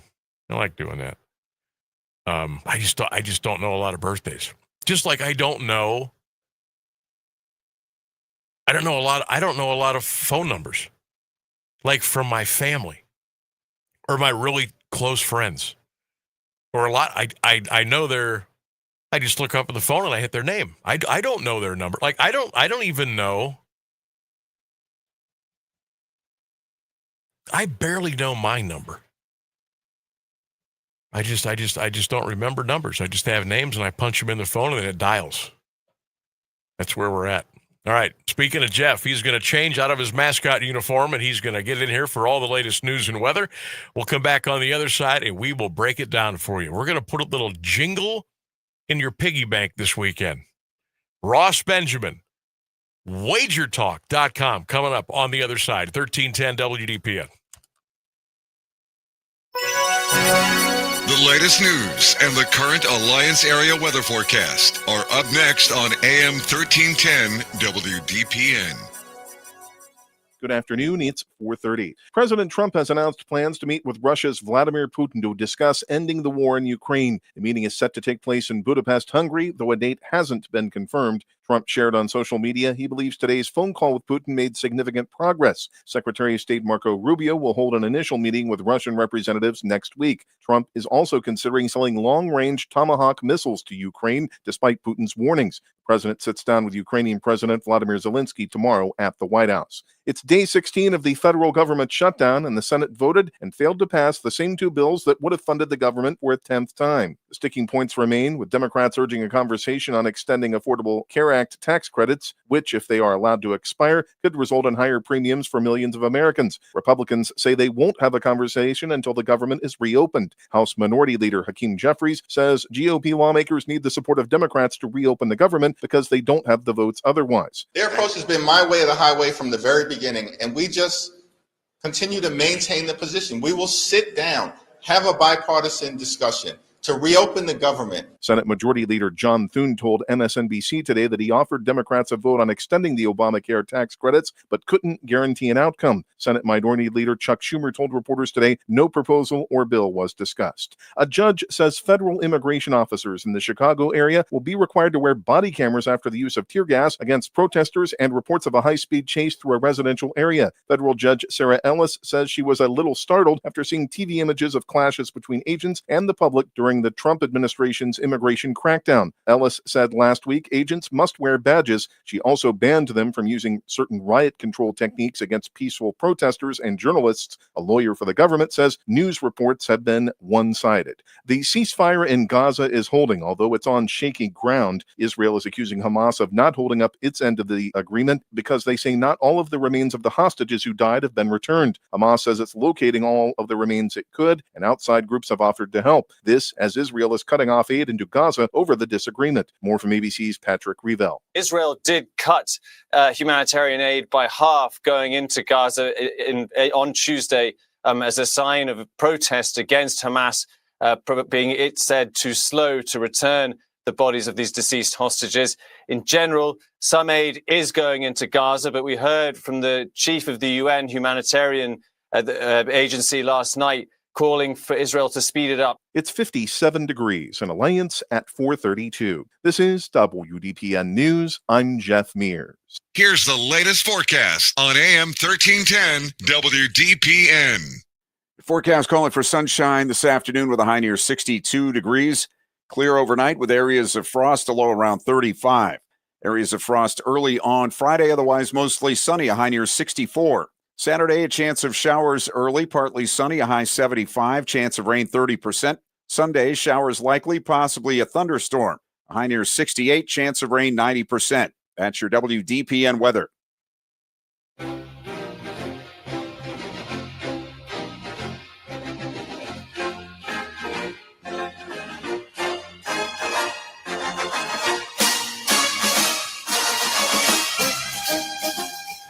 Oh, yeah, that'll get you in the mood for a little football. Let's go. It's time to bring in the best in the business. Ross Benjamin, back and better than ever and ready to go. WagerTalk.com on the Sam Bourquin Show, 1310 WDPN. Good afternoon, Ross. How are you? It's good to have you back, my friend. It's good to be back. I'm doing much better, Sam. Thank you. And looking forward to today's show. Good stuff, my man. We were throwing some prayers out for you the last couple of weeks, making sure you were back to go, and you're looking good. And I'm glad things are picking up for you. And we are certainly glad you're getting better and ready to get back to it. So wow, crazy stuff here in college football and the NFL the last couple of weeks. The ranked teams that are going down, the upsets in the NFL. Holy smokes. What is going on in 2025? What is in the football water, Ross? You know, college football, I think a lot of it is because of the NIL, the transfer portal, who does the best in the transfer portal, who's paying the right people, and even in the transfer portal, who can develop cohesiveness the quickest. You see stuff like what's going on at Penn State right now, and you scratch your head. Oh, yeah. In the NFL, it doesn't shock me, Sam. You know, we see upsets every year, and it's almost like you have to have a contrarian mindset in the NFL and think like an odds maker to really be successful. So Nothing that shocks me right now. The college football, yeah, I think as much as I'm doing very well, if you're asking me what's attributing to that, that's exactly what I think. Yeah, I would agree. I would agree as well.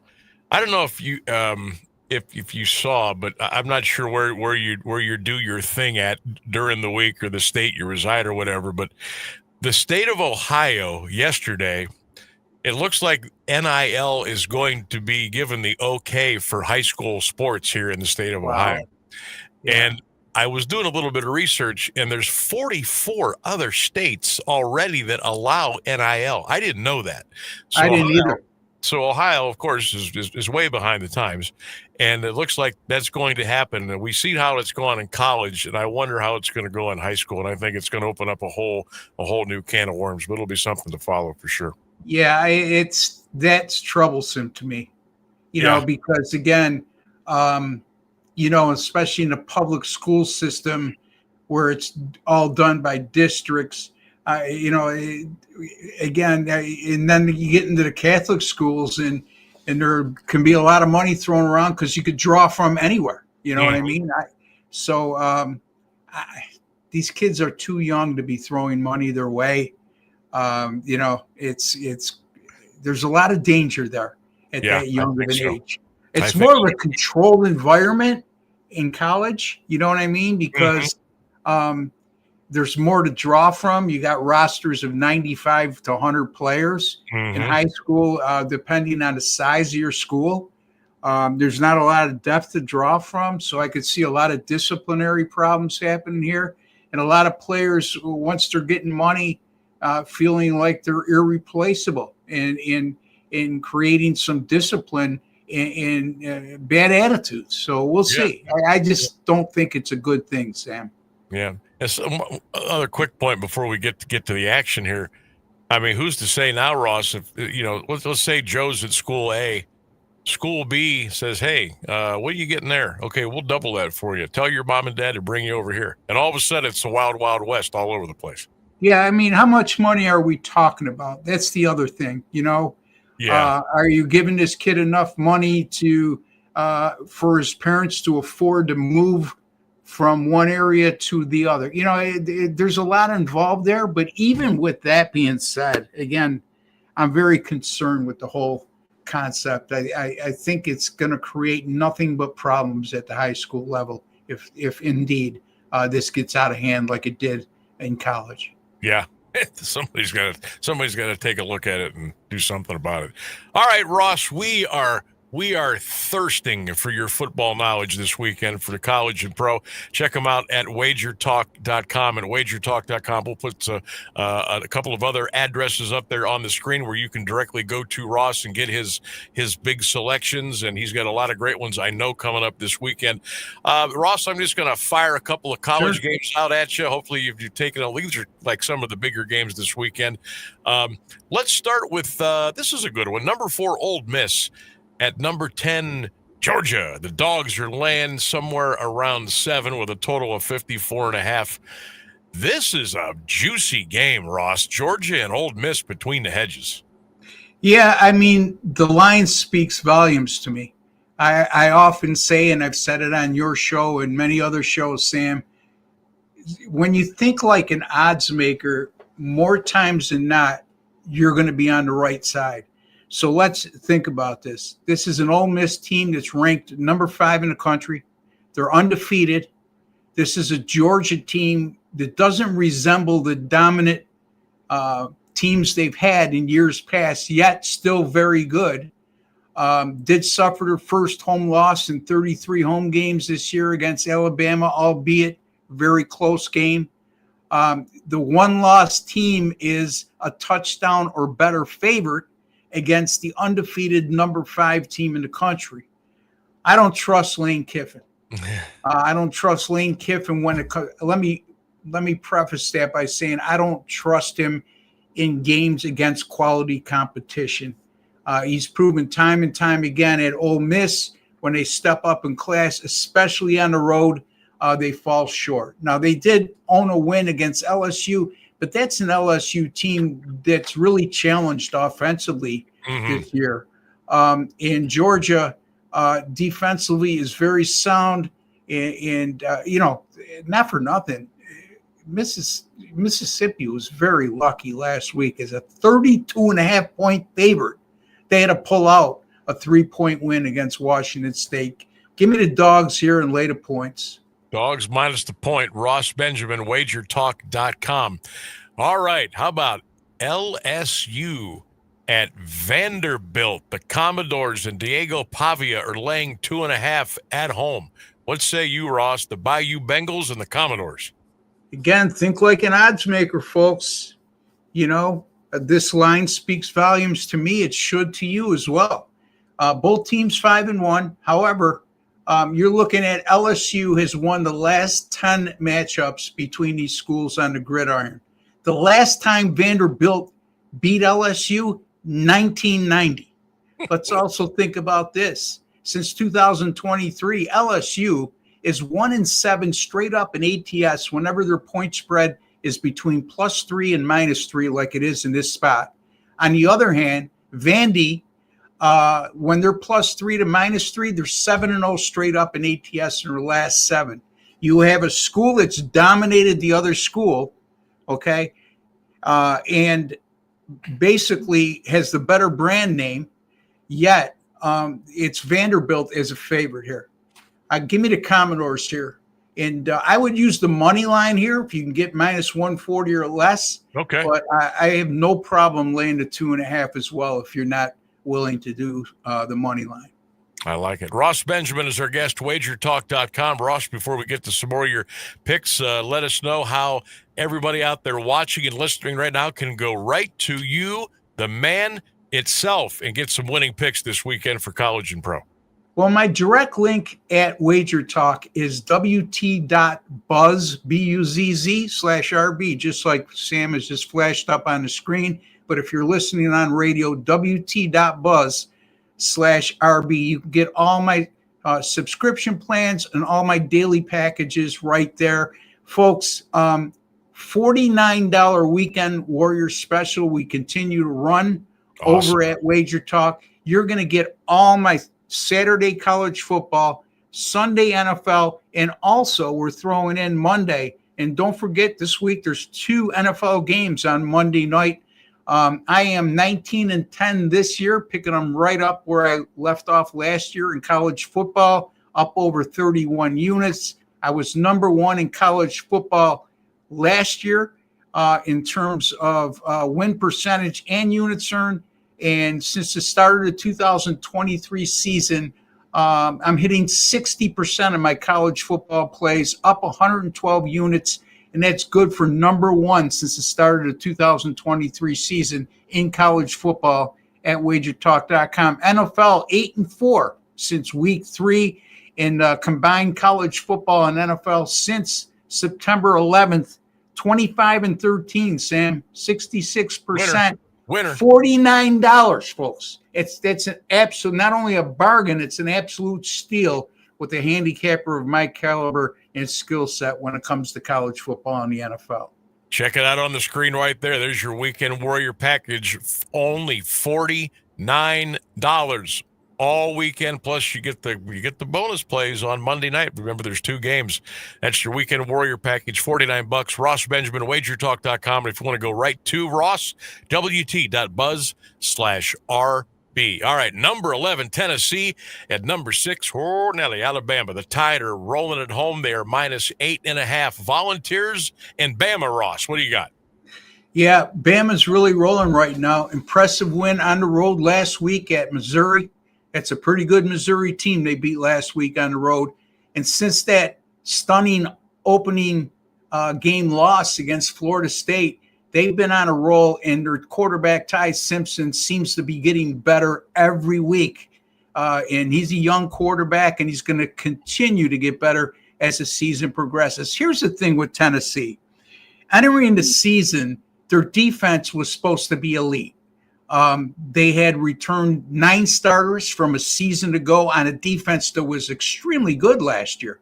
However, they haven't lived up to that standard this year, and they've been very vulnerable on that side of the ball. Alabama at home, I just think the Crimson Tide right now, they have all the earmarks of a team that's on a mission, ready to win out, and certainly not going to take Tennessee lightly.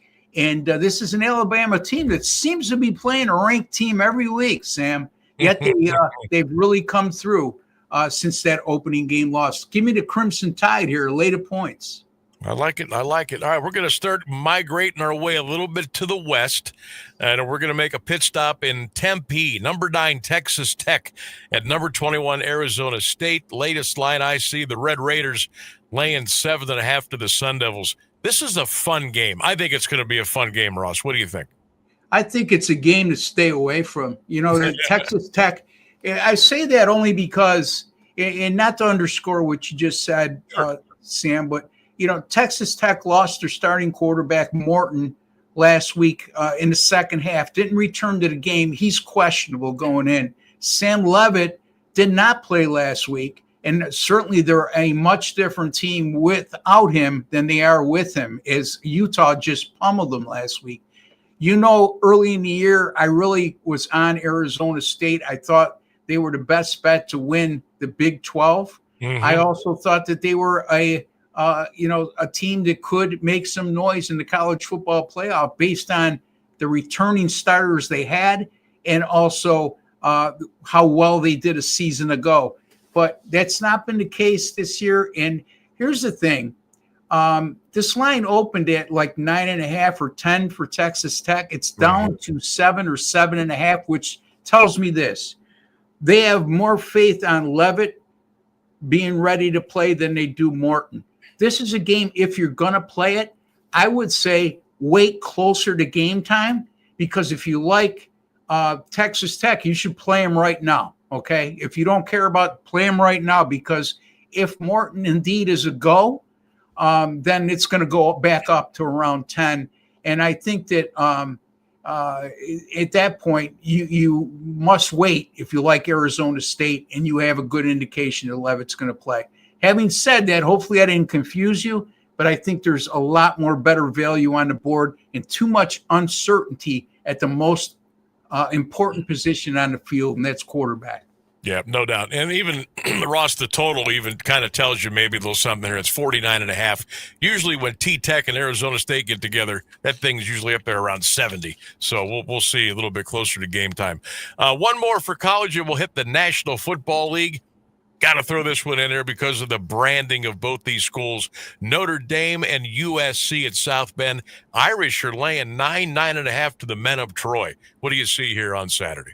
When I saw this opening total at 61.5 on Sunday, I said, man, oh man, I circled that, because you look at the offensive numbers that both of these teams have put up, USC all year long, but Notre Dame, freshman quarterback C.J. Carr has really improved since the start of the season. And if you look at his last few games, all of a sudden, Notre Dame, we always knew they could run the ball, but they're putting up huge numbers in the passing game as well. USC, their quarterback, don't ask me to pronounce his last name. He's having a fabulous year, dual threat quarterback, and USC's putting up monster offensive numbers as well. The thing with USC, though, is they're outscoring people because their defense leaves a lot to be desired. And we saw with Notre Dame against a team like Texas A&M, they could be a little bit vulnerable. They have played extremely well over the last 3 weeks. Why I steered clear of this is because when you look at the current weather forecast, it's supposed to rain through the entirety of the game. Yep. So when I use an over, and I like an over, Sam, I'm looking for ideal weather conditions. And this certainly is not indicative of that. If a small lean for me would be on Notre Dame, lay the points here against USC at home, only because of the running game. And I think they have a tad better defense than USC. Yep, and all that slop in Indiana is going to be in Ohio Sunday for the Browns and Dolphins. We get to that here a little bit later.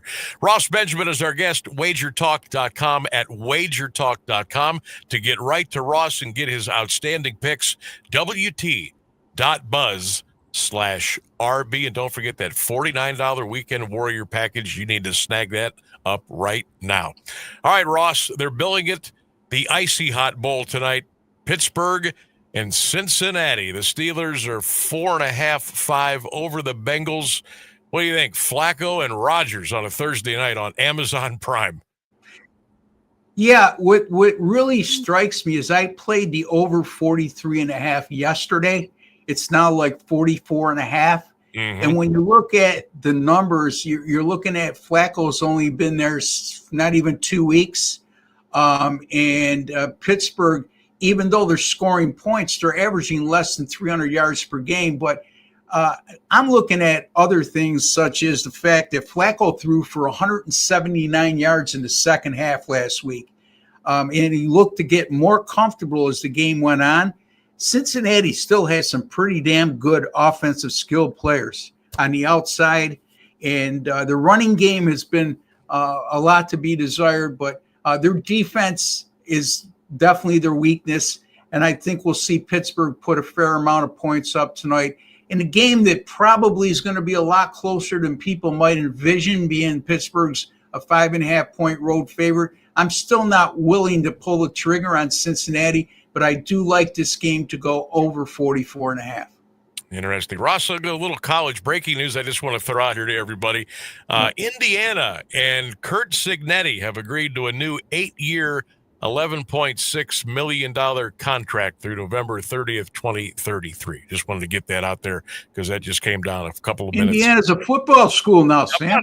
How about that? Yeah. Hoosiers, here we go. Assembly Hall. Forget about it. Play the football over there now in Bloomington. All right. What do you say, Ross? Tampa Bay at Detroit. The Lions are giving 5.5 to the Bucks and Baker. The total right now is 52.5, 53. Any lean here on Detroit and Tampa? Yeah, I like the way Detroit has come on of late until the Kansas City game last week, but you got them coming off a loss and playing at home in front of a national TV audience.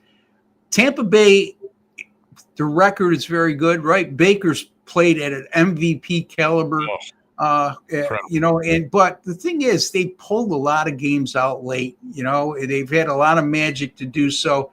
This line opened, I believe, Detroit -4. It went up to 5.5. And when I look at the betting splits, it's sharp money that's made that line move, because a lot of people are on Tampa Bay with volume of bets, and there's more money being bet on Tampa Bay. So when we see a reverse line movement like that, it's a sure indicator of sharp money. And I agree with the sharps here. I'm going to lay the points with the Detroit Lions over the Tampa Bay Bucks on Monday night. All right. Ross Benjamin, wagertalk.com, wagertalk.com. All right. I got time for a couple more NFLers here. I hate these overseas games, Ross. I just can't stand them. But Jacksonville and the Rams over in London. LA is laying 3, total 44.5. Any nuggets on the Jags and the Rams across the pond? Yeah, it's like Jacksonville plays across the pond. It seems like a couple times a year, and at least every year they played across the pond for quite some time now. So, they're quite acclimated in terms of the time difference and what to expect when going over to Europe. And the Rams 3-point favorite here on a neutral field, which means if the game was actually in Jacksonville, it would be a pick'em game. Jacksonville off a poor effort last week. You just don't know what Jaguars team is going to show up. When you look at the total, we're looking at went from 46.5 to 44.5. I don't like the game, but if I had to put a pick in as just an opinion play, I would lean more toward going under the total of 44.5. This is actually the 14th time Jacksonville has played in London. 14th time they've done it. And a lot of money has gone on Jacksonville, Sam, surprisingly, because on paper, I think, and by the eye test, the Rams, to me, are the better team. But that steers me away from that game even more. All right, we'll squeeze in 2 more here before we let you roll. I'm going to go with the Philadelphia Eagles -2 at Minnesota. What do you think there, Eagles and Vikes? Yeah, Minnesota's actually a +1 right now, and it's 44, well, depending on where you look. Anyway, having said that, I mean, I can't side. I mean, the Eagles, I mean, I guess you could say the Eagles are due, right, Sam? You know? But, I mean, you're due to catch an inside straight in poker, too. I mean, is it possible? Yes. Is it probable? No. But I don't mean to make the odds that extreme in terms of the Eagles winning the game, but it's just something ain't right in Philadelphia. I mean, A.J. Brown wants out. He's not satisfied. The Philadelphia defense has really, really regressed from a year ago. Minnesota playing at home. I'm going to have a small lean here on the Vikings on the money line against the Philadelphia Eagles. All right, we got time for one more, and boy, is it a doozy. 1-5 Miami, 1-5 Cleveland. Up on the lakefront, it's going to rain all morning, all afternoon, all evening. Ross, Browns and the Fish. What are we looking at here? Yeah, I can't wait for this one. So looking forward to it. Anyway, you know, I looked at this game because I knew we'd be talking about it on air. Yes. And when you're looking at a game like this, Cleveland's laying 2.5 with a rookie quarterback. Okay, that tells me something. Secondly, when you look at Cleveland, their defense is still playing extremely well. They're only allowing 262 yards a game, less than 5 yards per play. And you look at the yards per game differential. Miami is minus 100.3 yards per game, which means they're being outgained by a little over 100 yards a game, while Cleveland is actually outgaining the opposition by 9.2 yards per game. So, I mean, to me, that's a telling sign. And you're looking at how Tua's playing right now. He's thrown 7 interceptions. He's been sacked 13 times, and he's about to face a Cleveland defense that's very good. Real surprising to know.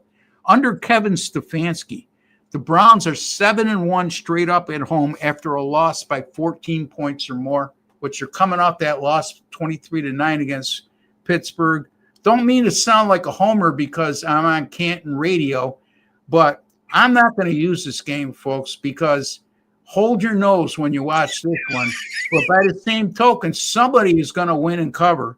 And I'm going to go with the Cleveland Browns here, minus the 2.5 against Miami. Another thing, I always like to use the money line, Sam. Yep. If I like a favorite of 2.5 or more. But I'm looking at Cleveland's money line, which is minus 144, minus 145 in that area. I'm not willing to go there. That's an awful high money line for a point spread this low. So it makes me like Cleveland even more, late at 2.5. One of my all-time favorite sayings in life, hold your nose. I think that's one of the greatest as far as talking about. Yeah, I just absolutely love it. Ross Benjamin, check him out. Get right to him. Get those picks, wt.buzz/RB. WagerTalk.com. They get the $49 Weekend Warrior package. Check it out, WagerTalk.com. Ross, I am glad you're doing well, my friend. We appreciate the visit. Have a great weekend. Let's do it again 7 days from now.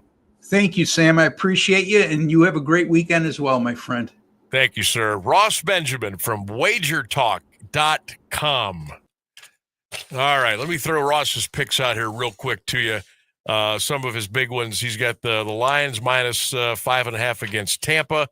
He likes Minnesota a little bit, plus 1.5 against the Eagles. College football, he likes Notre Dame. He likes Vanderbilt, and he likes Georgia. Again, wagertalk.com. That's where it's at. We got to take a break. News and weather coming up. One more big hour to go. Keep it here. 1310 WDPN. It's the Sam Bourquin Show. The latest news and the current Alliance area weather forecast are up next on AM 1310, WDPN Alliance. ABC News, I'm Michelle Franzen. President Trump held a call today with Russia's Vladimir Putin about ending the war in Ukraine, saying the two will meet in Hungary without giving a date. Tomorrow, the president meets with Ukraine's leader about securing more weapons, including talks on long-range weapons and missiles. The president at the White House signing executive orders to make it easier and less expensive, he says, for fertility treatments. Effective immediately for the first time ever. We will make it legal for companies to offer supplemental insurance plans specifically for fertility. It's never been done before. We're signing it in today with what we signed. The Senate failed to pass a bill to end the government shutdown. Now in week 3, lawmakers will take up another vote next week. Nestle, the world's biggest food company, announced it's laying off 16,000 workers worldwide over the next 2 years. The company says it's dealing with rising costs for ingredients along with the negative impacts of tariffs. This is ABC News. Hear that? That's what having fewer hot flashes and night sweats can sound like. Veoza is the #1 prescribed hormone-free treatment FDA approved for moderate to severe vasomotor symptoms, also known as hot flashes and night sweats, due to menopause. Veoza can cause serious side effects, including liver problems. Your doctor will do blood tests before and during treatment. Stop Veoza and call your doctor if you have symptoms of liver problems, such as feeling more tired than usual, decreased appetite, nausea, vomiting, itching, yellowing of the eyes or skin, pale stool, dark urine, or stomach pain. Don't use Veoza if you have cirrhosis, severe kidney problems, kidney failure, or take CYP1A2 inhibitors. Ask your doctor about Veoza. To learn more, call 1-866-239-1637 or go to Veoza.com. That's VEOZAH.com.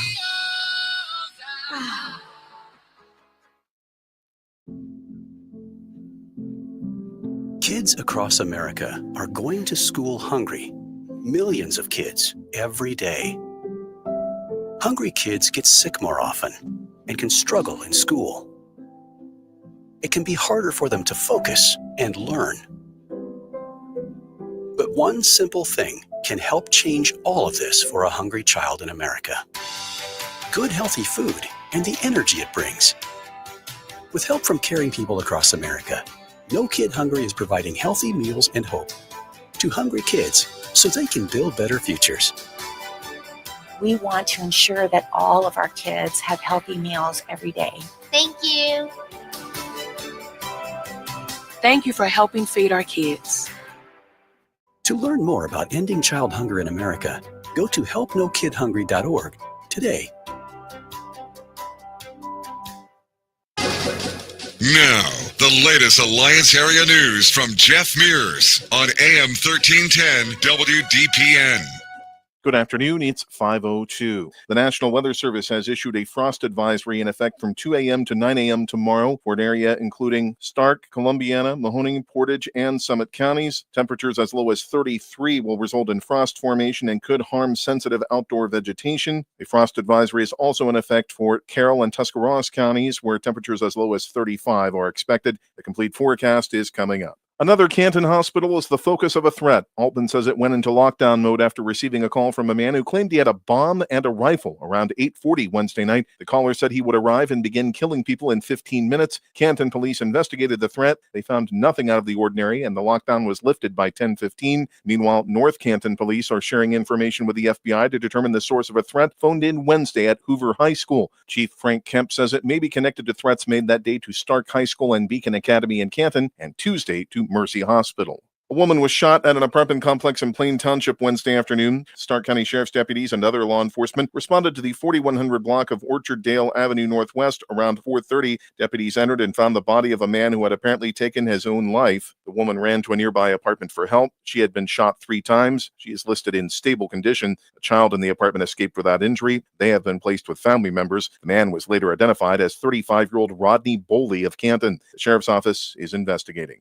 A hearing is scheduled Monday for 3 men charged with kidnapping, aggravated robbery, and aggravated burglary. 33-year-old Bradford Hosler was arrested in Canton Saturday. He was on parole after serving 4 months in state prison on domestic violence and breaking and entering charges. An Amish man in Geauga County's Middlefield Township told police 3 men had entered his home, robbed and beaten him, assaulted him and his 8-year-old son with a stun gun, and took the boy hostage. The child was able to escape and hide in a field until the assailants left. 44-year-old William Hatfield of Maslin and 36-year-old Randall Cromer of Doylestown were arrested at a Canton home Wednesday. Hosler reportedly was wearing a tracking device that placed him at the scene of the crime. A teen who took a gun to Canton McKinley High School won't face further prosecution. The 16-year-old was charged with carrying concealed weapons and inducing panic following the October 2nd incident. At the request of the Stark County Prosecutor's Office, Family Court Magistrate Matthew Kuhn dismissed the charges Tuesday. The decision was made because the gun was in a backpack that belonged to the student's brother. The teen had accidentally taken the bag. The brother admitted it was his backpack and gun. The weapon was found before the teen entered the school. He has been suspended from McKinley.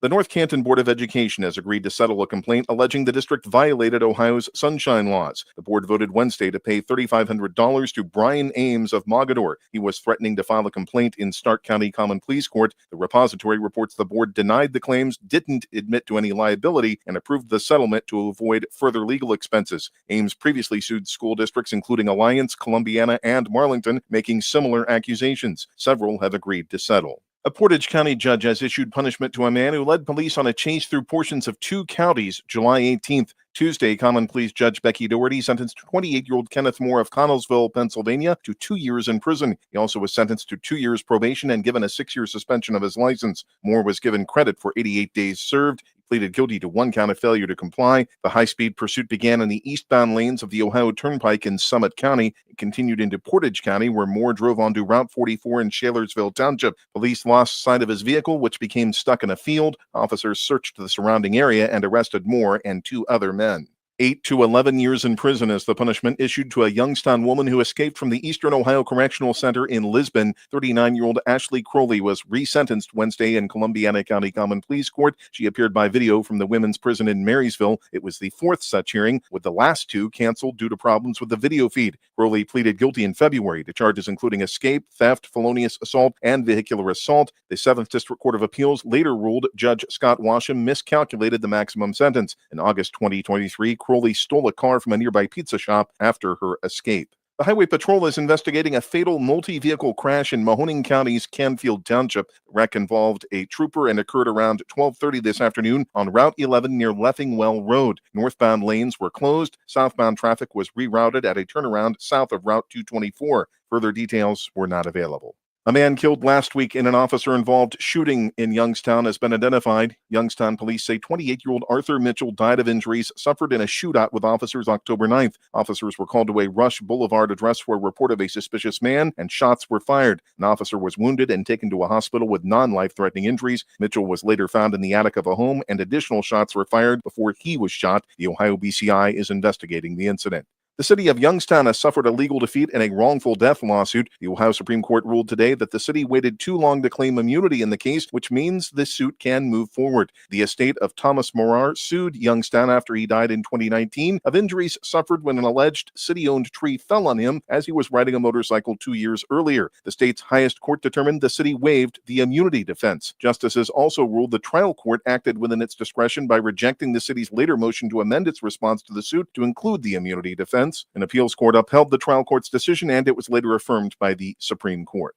Weathersfield Township Police say a vehicle crashed into a home this morning. The incident occurred around 2:30 on Old Town McDonald Road near Salt Springs Road. A woman behind the wheel of the SUV told officers she fell asleep prior to the wreck. 3 people were in the house. There were no injuries. The woman who fatally stabbed a 3-year-old at a Giant Eagle in North Olmsted was found guilty of aggravated murder and other charges Wednesday. Julian Wood's 37-year-old mother, Margot, also sustained injuries as she tried to save the child from 34-year-old Bianca Ellis. Ellis stole 2 knives from a thrift store prior to the June 2024 incident. She walked next door where she spotted Julian and his mother and followed them into the parking lot at Wood's car. Ellis stabbed the boy multiple times as he sat in a shopping cart. His mother was stabbed as she attempted to pull him out. North Olmsted police found Ellis walking with a knife in her hand. She will be sentenced October 27th. The Ohio Department of Transportation has reported a significant increase in the number of times construction crews and equipment has been hit this year. ODOT says crews have been struck 88 times, and all of last year was 84. A spokeswoman says we can't stress enough how important it is to pay attention. The incidents have not been confined to busy work zones, occurring in various locations across the state. Troopers with the Highway Patrol are enforcing laws designed to keep work zones safe, which includes stricter penalties and fines for reckless driving. Taking a look at Wall Street, the Dow Jones Industrial Average closed today at 45,952, down 301 points. The Nasdaq Composite sank 108 points, ending at 22,562, and the S&P 500 closed at 6,629, down 42 points. It's 57 degrees in Alliance at 5:09. This is the local edition of WDPN News. I'm Jeff Mears. Here's the Alliance Area Weather Forecast on AM 1310 WDPN. Sunny skies this afternoon, a high near 62 degrees. Tonight, areas of frost, otherwise clear, a low 35. Frost possible early Friday, otherwise mostly sunny, a high 64. Saturday, 30% chance of showers, partly sunny, a high 75. Sunday, a 90% chance of showers, possibly a thunderstorm, a high 68. That's your WDPN weather. Live from the AM 1310 WDPN studio, it's time for live and local sports talk. It's the Sam Bourquin Show. I'm ready. Give the show a call at 330-821-1310. Good call, meatball. Watch the Sam Bourquin Show on the AM 1310 Facebook page, the Q92 YouTube page, and on X. This is the Sam Bourquin Show on AM 1310 WDPN.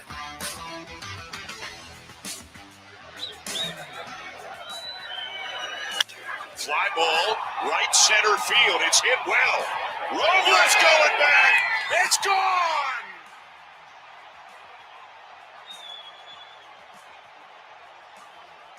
Andres Jimenez, who hits a fly ball to center. Rodriguez back, turning. It's gone.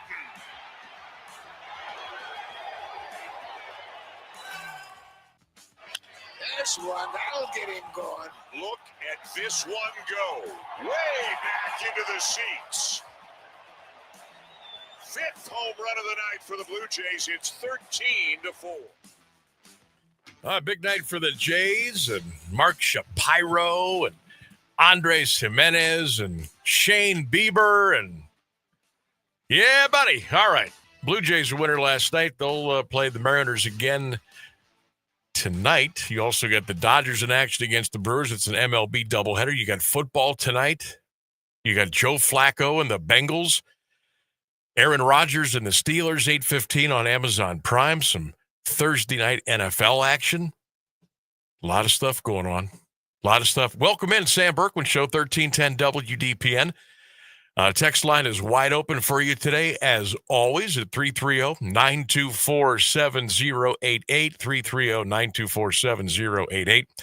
Don't forget, if you're watching on any of our streams and you want to talk, you want to chat, just click that link that says Talk with Sam. It'll get you right into the virtual studio, and we'll get you right on the air. Also, you can drop your comments on the Q92 radio page on YouTube, on 1310 WDPN X, and our Facebook page as well.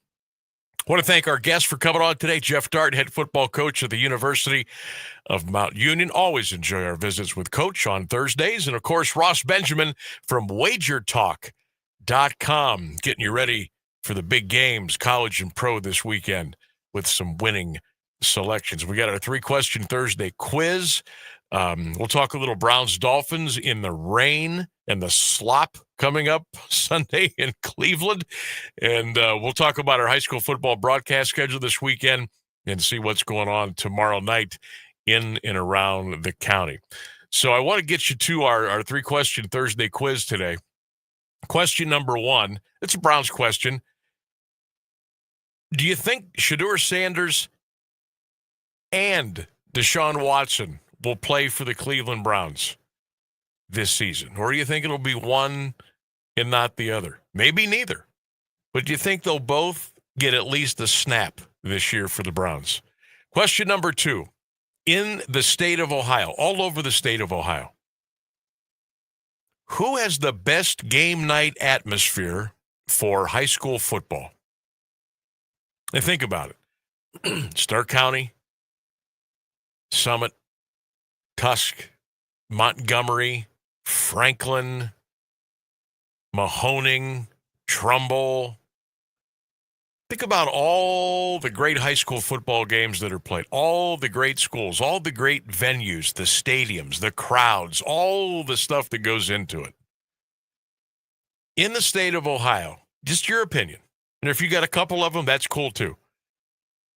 Who has the best game night atmosphere for high school football in the state of Ohio? Question number 3, will the Ohio State Buckeyes repeat as college football national champions again. Will they repeat? There's your 3-question Thursday quiz. Get those comments to us. Text them in at 330-924-7088. You can also get them to me on my personal Facebook page, my show page, and, of course, the Q92 radio page on YouTube. That is exactly what Mark did. He said for the first one, both will probably play. For the second, he says Steubenville Big Red Stadium with the horse breathing fire out of its nose used to be over the top of their scoreboard. And he says Buckeyes will take it home again. Yes, Harding Stadium down in Steubenville, the fire breathing horse. Yeah, that sounds pretty awesome. It's a scene. It is an absolute scene down in Steubenville. Now, I will tell you this: if you're a visiting team, go in with an open mind, because you're not going to get a fair shake. You're not. You're not going to get a fair shake as far as the officiating. That's been proven over the last 50-plus years. That being said, if you ever get a chance to go to Steubenville and watch a game, maybe just be safe and wear red when you go in, okay? Or cover up with the county on your license plate, because if it doesn't say Jefferson County, you might get something thrown at you. But once you get inside the stadium, it's pretty awesome. I got to tell you, it's really good. Mollenkoff Stadium in Warren, where Warren Harding plays, outstanding atmosphere for high school football. West Branch, where we were last Friday night, is it the biggest stadium? No. But, man, the atmosphere from like 6 o'clock until the game was over was phenomenal. Just phenomenal. Obviously, Paul Brown Tiger Stadium, incredible atmosphere there. Fawcett Stadium, I thought was super duper back in the day. Trying to think who else outside of our areas, and when I say our areas, I like to include Stark, Summit, Trumbull, Wayne, even Mahoning a little bit. I'm thinking about, just like, have you ever been to, this is way down there, have you ever been to Ironton to watch the Fighting Tigers? That's a great atmosphere down there. Small school football. Trying to think who else. A lot of the schools in the MAC conference up in the northwest part, where Delphus, St. John's, and of course Coldwater, Marion Local, Minster. There's some great atmospheres up there. But I just think when you take a look at things all around the state of Ohio, I think Wadsworth has a great atmosphere for high school football. And there's a lot of small schools, mid-size, and some big schools too. Cincinnati Elder, great atmosphere for high school football. But that's part of our 3-question Thursday quiz. Get those comments in, and of course we'll read those to you on the air. What did I want to bring up here real quick? If you're on Facebook, and if you're not, get on over to Facebook and go to the 1310 WDPN Facebook page. We got a fun little thing going today. The post went up that I'm referring to went up about 2 o'clock this afternoon, and very simply, we've got a little chart on there, and we just need your birthday, your month, and the date. We don't need the year. And I can use this chart, and I can tell you which NFL team that you work or play for and what your job is. Just by looking at this chart. All right, we did Rainsburg earlier today. He is a water boy for the Cincinnati Bengals. As rightfully I probably should be at this point. Our news guy Clint, he is a role player for the Minnesota Vikings. Antoine on the WDPN Facebook, he is the owner of the Los Angeles Rams. Not a bad gig. Our good buddy Jeff Harlow, well, he didn't do well here. His birthday and date, he is the general manager of the Cleveland Browns. Yikes. Lisa checking in. Lisa Gonzalez. Hope you are well. She's a big Mount Union fan, too. Lisa says, hey, I did it, and I'm a mascot for the Tampa Bay Buccaneers. Outstanding.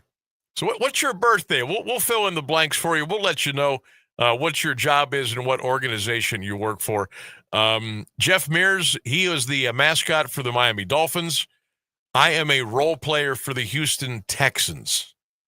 Our son is a all-pro player for the Jacksonville Jaguars. So let us know. Drop your birthday on some of our social medias. You can even text yours into me if you like. And I'll let you know what your job is in the NFL and what team it's for. Dougie says, okay, February the 16th. February the 16th. All right, I got to go back and get this. All right, Doug, I can tell you this much. February the 16th.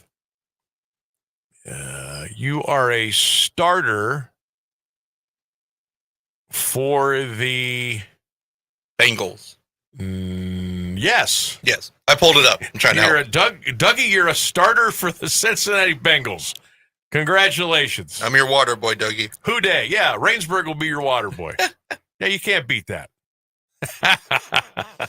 That's outstanding. Let's go back to the 3-question Thursday quiz. We got a couple more comments that are rolling in here just since we cracked the mic a little bit after 5 o'clock.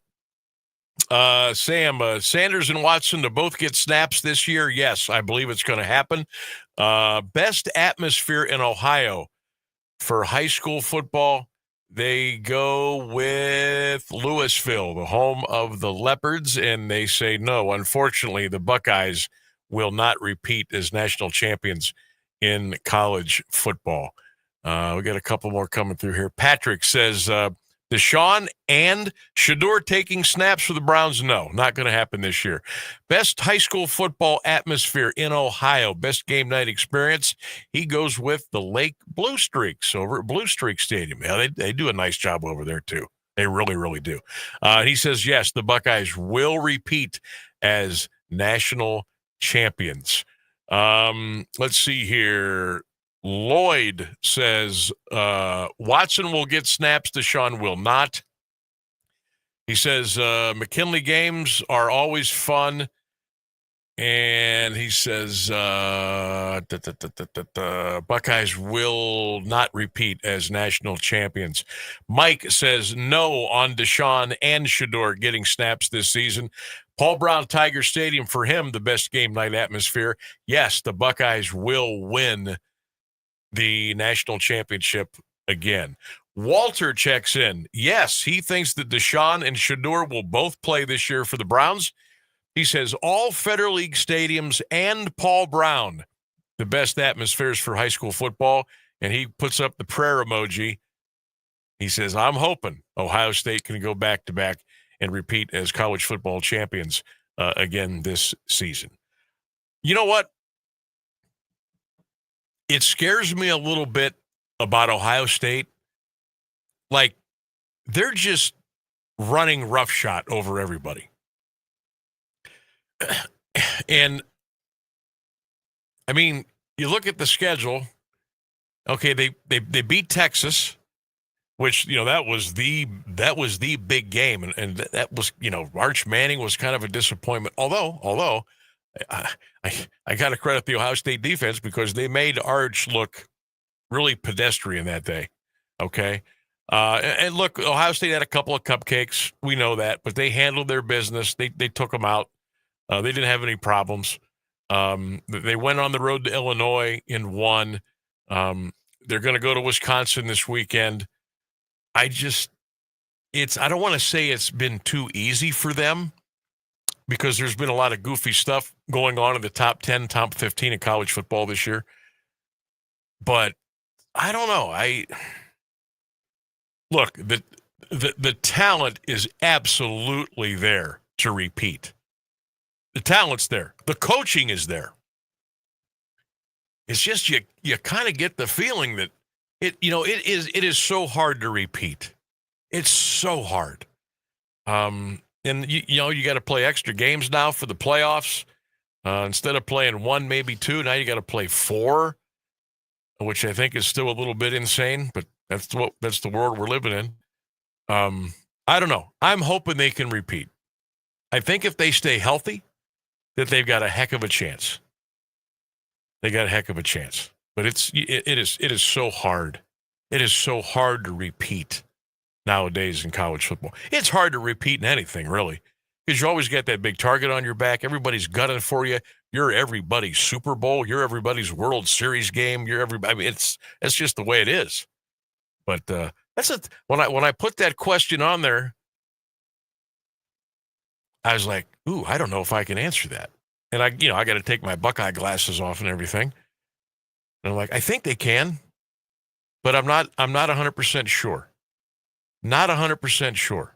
We'll see how that plays out.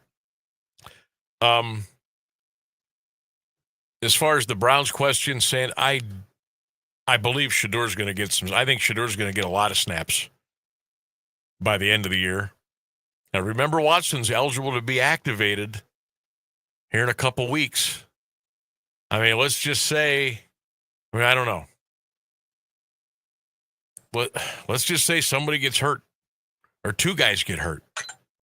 You gonna put Bailey Zappi out there, or you're gonna run Deshaun out there? Who knows who the coach will be? Although I believe it'll be Stefanski the rest of the year. I just thought of something. Wouldn't it be absolutely insane? Let's just say the Browns beat the Dolphins on Sunday, and it's some ridiculous, it's going to be rainy and windy. Let's just say the Browns win like 11-7, okay? And after the ball game, wouldn't it be something if both coaches got fired? Oh, we have a text about that. Wouldn't that be unbelievable? Pete from Minerva says Halloween time can be really spooky. The Browns game Sunday ends in a tie, but wait, there's more. Both head coaches are let go.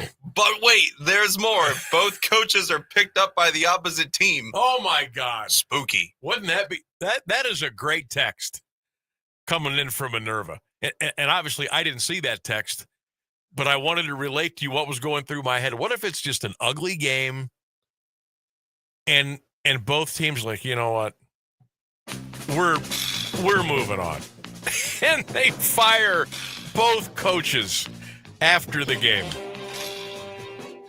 Folks, I've seen a lot in my life, but I wouldn't be surprised if that happened either. Although I keep saying it, I got to quit contradicting myself. I do believe Kevin Stefanski is going to coach this team the rest of the year. I do believe that. All right, here we go. On this day in sports history, and stay tuned for the audio portion. Wild stuff coming up here. On this day in 1946, I better hurry, Gordie Howe of the Detroit Red Wings played his first NHL game. 1972, Joe Namath was on the cover of Time magazine. On this day in 1991, remember Roy Tarpley? This guy had so much talent, played for the Dallas Mavericks. He became the 7th player to be banned from the NBA for life for the league's anti-drug agreement. All right. On this day in history, let me take you back to Jacobs Field.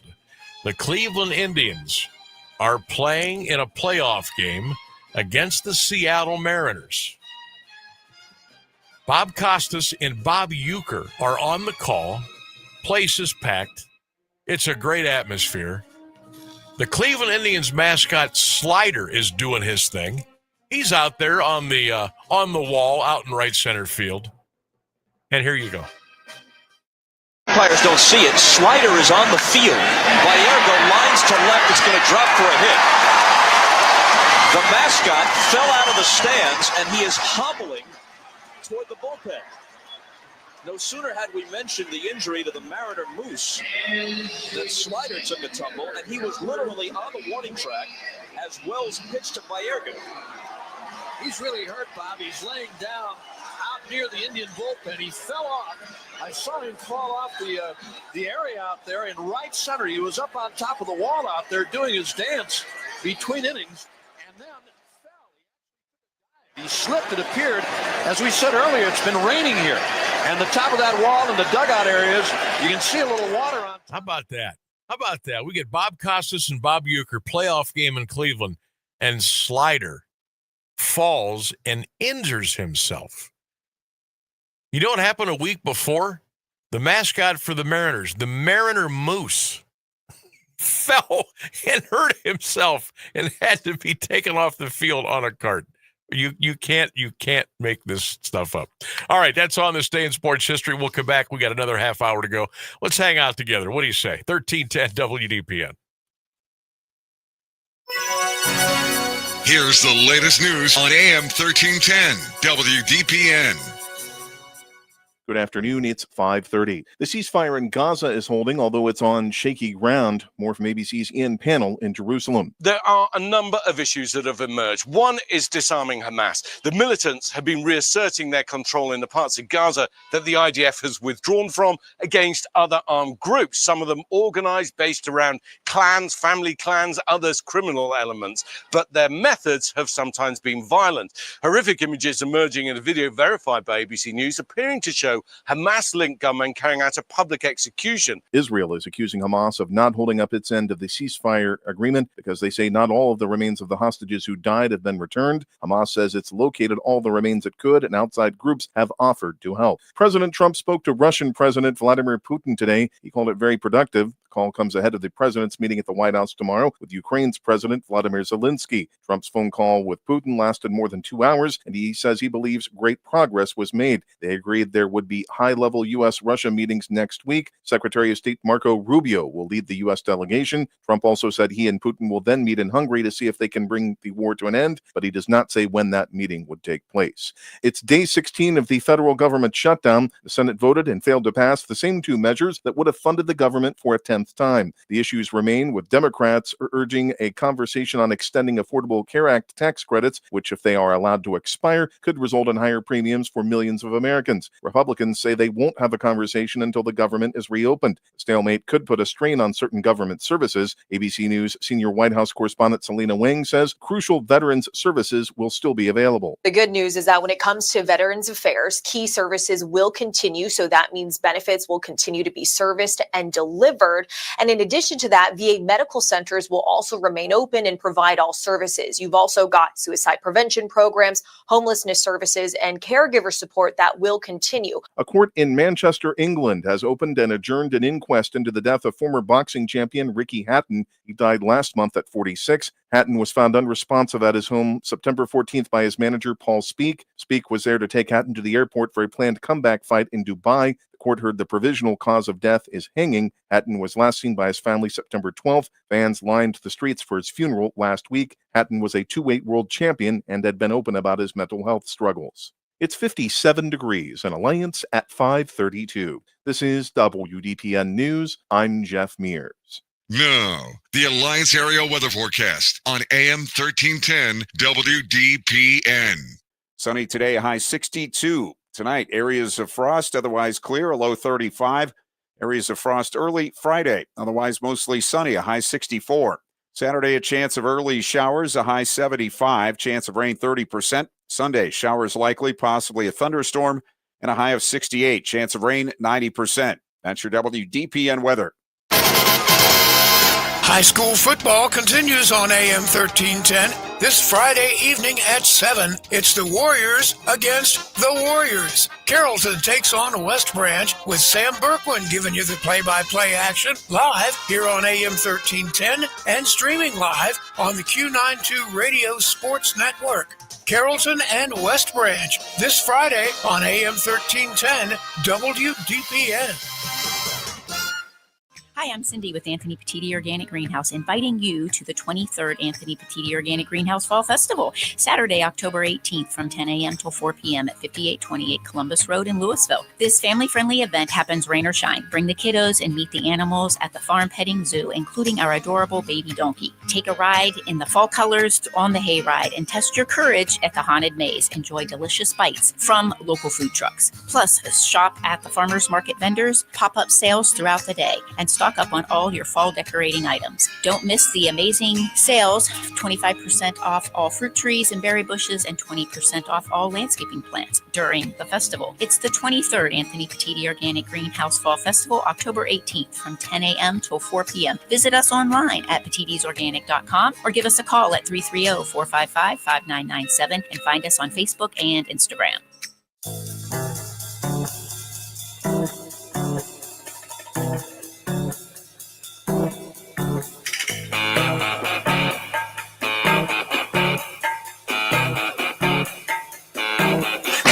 Joke, I like to buy the world a token. 1310 WDPN. Welcome back to the Sam Bourquin Show. I want to thank Geoff Dartt, head football coach at the University of Mount Union, for joining us today. My guy, Ross Benjamin from wagertalk.com. Make sure you check him out. Wagertalk.com. Get those winning picks for your wagering this weekend on college and pro football. We got the Sam Bourquin Show poll question of the day.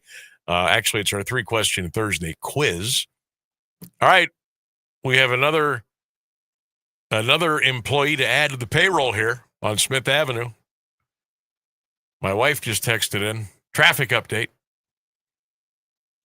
62 East. Backed up near St. Elmo and Roland. Anyone coming 77 South probably backed up at least that far. Also backed up by the BP on 62 as well.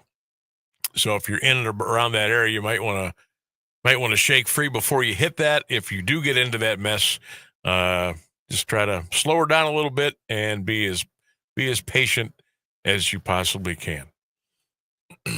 Okay. Remember, I was singing the praises of our gas stations earlier in the show, because I saw a couple of places at 237 today. I saw a 239 last night on the way home.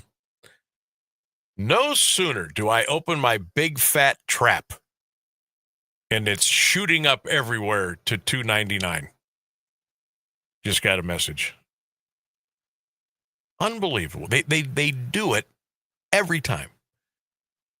I'm on here going, I think it's going to get down to $2. Just wait a couple of more days. Boom. Back up to almost $3. So if you're out and about, get your gas quick, because it looks like it's going to go up. Sam, I'm a starter for the Bengals. Got a quick story for you about Harding Stadium in Steubenville. Went to Harding Stadium twice. Saw Perry lose to the Big Red 15-13 in 1981.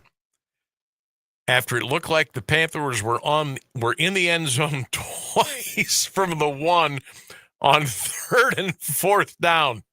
Officials never raised their hands. Then in 1993, when Perry went down there and won against Reno and the Big Red 31-13, we kept a low profile leaving the stadium. We were on a charter bus and we got out of there just in the nick of time. Someday, not today, someday I'm going to ask you for some of your bizarre stories as a visiting team going to some of the stadiums in Ohio. Like, I don't know, Steubenville. Where else can it get a little? Probably Massillon. Well, okay, you said it. I didn't. I'm from Massillon. I can say that. Okay, you can say that. Yeah, my family's from Massillon. Where else is it sometimes a little? You know what? Down on the river, a lot of those places down there, it's tough to win. Like Steubenville, Toronto. What are some of the other schools down there? Is Martin's Ferry down there? I don't know. I don't know if Martin's Ferry is down that way or not. But where are some of the schools that it's, you drive home and say, boy, you know what? There was some funny business that happened during that game. And I know every town, every school has a place like that. And if you've ever been, we'll have a fun show one day about, visiting stadium shenanigans in high school sports, because it happens in basketball too. Oh, it may happen even more in basketball, but we'll save that show for another day. We could probably make that a weekly segment easily.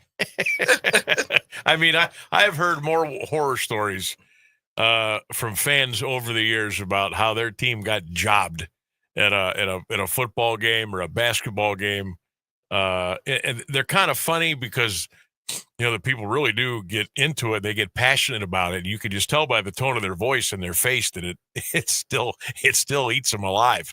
And I remember my dad used to tell me stories about Steubenville and the nonsense that went on down there.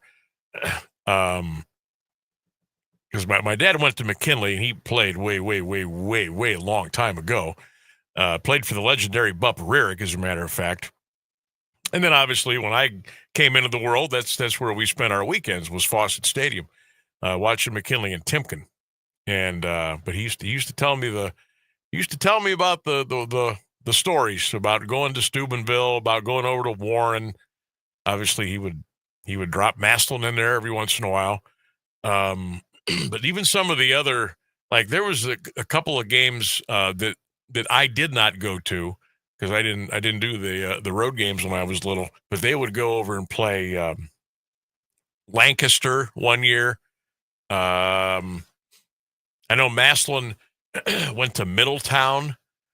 They played in a series together, and that series got stopped because Middletown was doing all kind of. Remember the year Middletown they landed a helicopter in the middle of the 50-yard line? Yeah. Was it high school? Yes. They landed a helicopter. Maslin was there playing Middletown. And I don't know what they were doing. I don't know why that even happened, but it did. And there was some goofy stuff going on there. Maslin said, you know what, we're done. This is the last time we're going to come over here, and that's the end of it.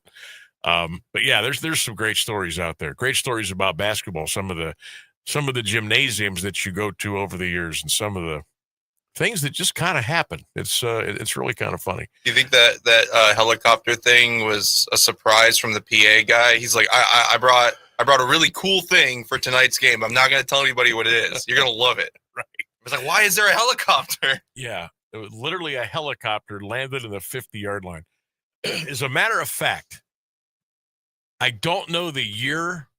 I think Lee Owens was coaching at Maslin at the time. I think there's video of it out there. If you go to YouTube and just put in Middletown, Maslin, Middletown Middies football helicopter stadium, just a combination of that, I think you might be able to find some video. If you do, let me know. Because I'm gonna look into that. I want to see that too when the show's over here today. Oh my God! 3-question Thursday quiz number 1: Will Sanders and Watson both play for the Browns this year? Question number 2: We've been talking about it. What's the best game night atmosphere in Ohio for high school football? Question number 3: Will the Ohio State Buckeyes repeat as national champions? Text them in, get those comments in, drop them off on our social media platform. If you want to talk, we'd love to hear from you as well. If you're watching on any of our live streams today, just hit that link. It says Talk Here with Sam. We'll punch you in. We'll get you into the virtual studio, and we can talk that way. Bill says, yes, Shedeur and Deshaun will both play. Paul Brown, best high school football stadium. Yes, the Buckeyes will repeat. Mike R. says, Sammy, Sanders, yes. Deshaun, I can't say that. Deshaun, no. Hard to say, but Maslin's got to be one of the best around for atmosphere. He says the Buckeyes will not repeat. James, hope you're well, bud. Sanders, yes. Watson, no. Paul Brown Tiger Stadium, the best, although it pains me to say. And then he says, no, Ohio State will not repeat as national champions. Jerry says, yes, Deshaun and Shador will both play this year. Oh, I forgot. Mogador, one of the best game night atmospheres in high school football. Yes. Thank you, Jerry. Shout out to Coach Matt Adorney up at Mogador. Solid guy. Yes, Ohio State will repeat as national champions. Richard E. checks in. Sam, no on Watson and Sanders. Shador will play. Deshaun will not. He says Benson for the high school football. And yes, the Buckeyes will repeat as national champions. See, Mogador is one of those diamonds in the rough. Small town. I mean, Mogador is a village. Small village. But, man, do they love their high school football on Friday nights. Yeah, Ryan. It is awesome. Brian Brailer had commented a few high schools that he likes to go to. He said St. X and Moeller are obviously our big ones. Marion Local, Kirkland, and Coldwater are also pretty cool. Yes. So thank you, Brailer. Cincinnati Elder. I think down in Cincinnati, to me, is the best atmosphere.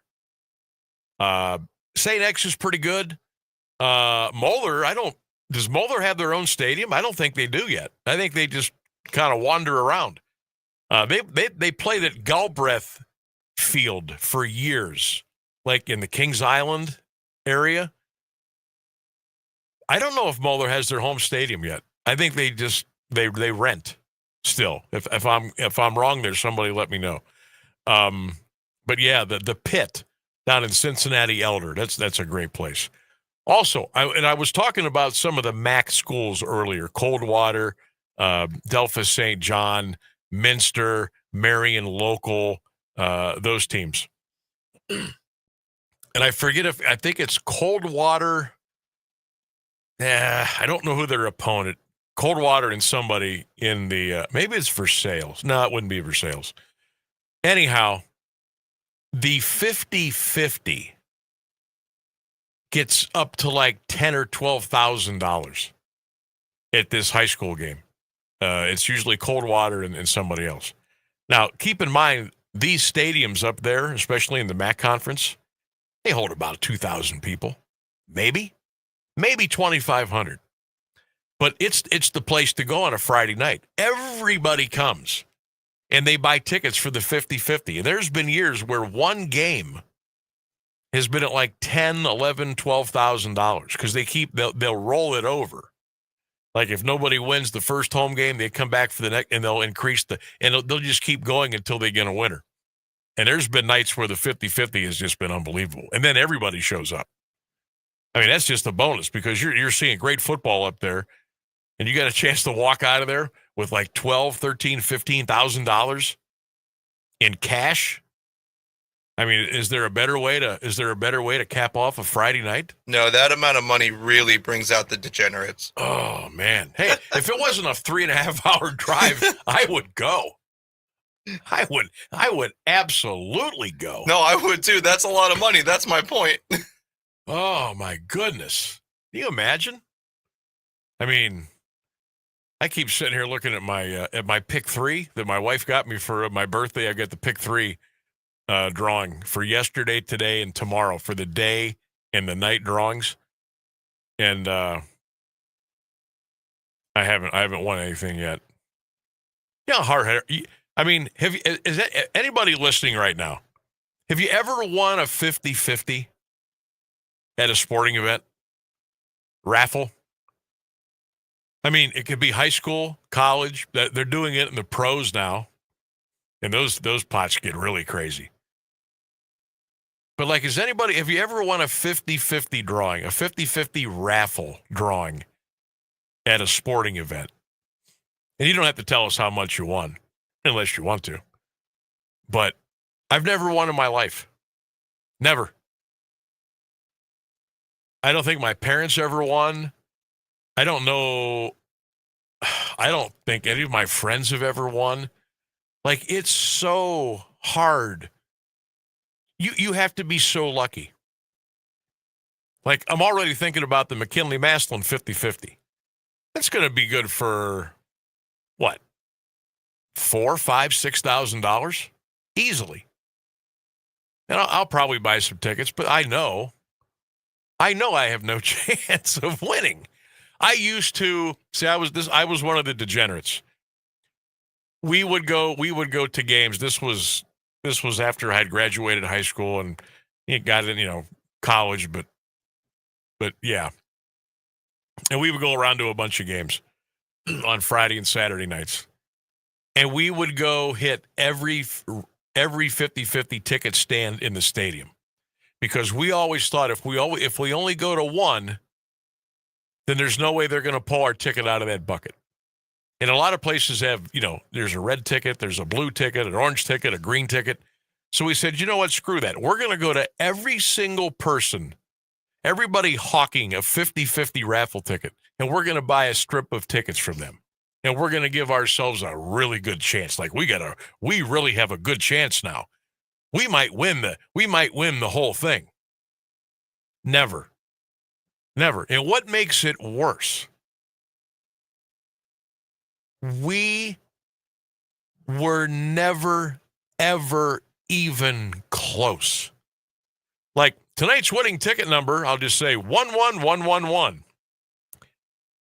You know what we would be holding in our hand? 963047. Like we were 100,000 numbers away. We were never even in the ballpark.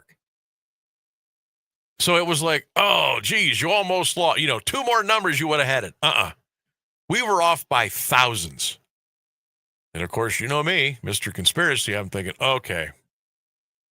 Are people actually winning? Are people actually winning these raffles? Are people getting paid? What's going on here? I was like, there's no way we can be 8,000 numbers off. But boy, we were. But I have never hit a 50-50 anywhere. College game, pro game, high school game, nothing. Not even at a carnival. Not even at the neighborhood carnival. At Johnny and Susie's park. Never have won a raffle. Oh, I hate raffles because I have the same problem.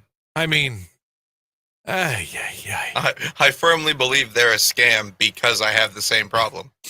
Well, I will tell you this. I know somebody, and I will not drop their name because he is a true one of the true characters I've ever met in my life. And they would go and do. It was a group, okay. They would go and do golf shows at like the IX Center and different events around the state of Ohio. And they'd set up the golf bags, the clubs, the towels, the golf balls, and you know how they do at these big shows. And they would hold their own 50-50 drawings. Okay. So everybody that came over, they would talk them in, literally strong arm them in to buying tickets for a 50-50 raffle. And they're checking out the golf clubs, and you know how that goes. People are having fun, conversations, what have you. And they would say, okay, now make sure you come back here at 5 o'clock. We're going to draw. And they would do these drawings like every hour, every 2 hours. The shows would start at like 9 a.m. and they would go to like 8 p.m. So they'd start hawking these tickets in the morning, and they'd say, hey, come back next hour. We're going to draw. Okay, nobody wanted to come back the next hour. So I happened to be at one of the golf shows, and I stopped over, and I'll just say his name was Shorty. Shorty says, watch this. So they probably got about $750 worth of tickets that are bought for this raffle. It's about to come up. It's like 6 o'clock. And he shows me all the tickets in the bucket, and people got their names on the one ticket, and they're holding the other ticket with the number. They would make up a phony number and a phony name every time they did the drawing. And nobody ever won. And they kept all the money. Like, okay, here's our winner. Steve Schlitzmuski from Cuyahoga. Ah, son of a jeez. Hey, get some more tickets. Come on back next hour. Everybody would come back. Another $500, $600, $700 in the pot. All right, everybody ready? Okay. Jill Bablewski from Batavia. Oh, jeez. So now it's $1,500-$1,600 these guys are making. And they would just do it all day long. They did it for the whole weekend. Phony numbers and phony names. Nobody ever won. The funny, it's not nice. It's not right.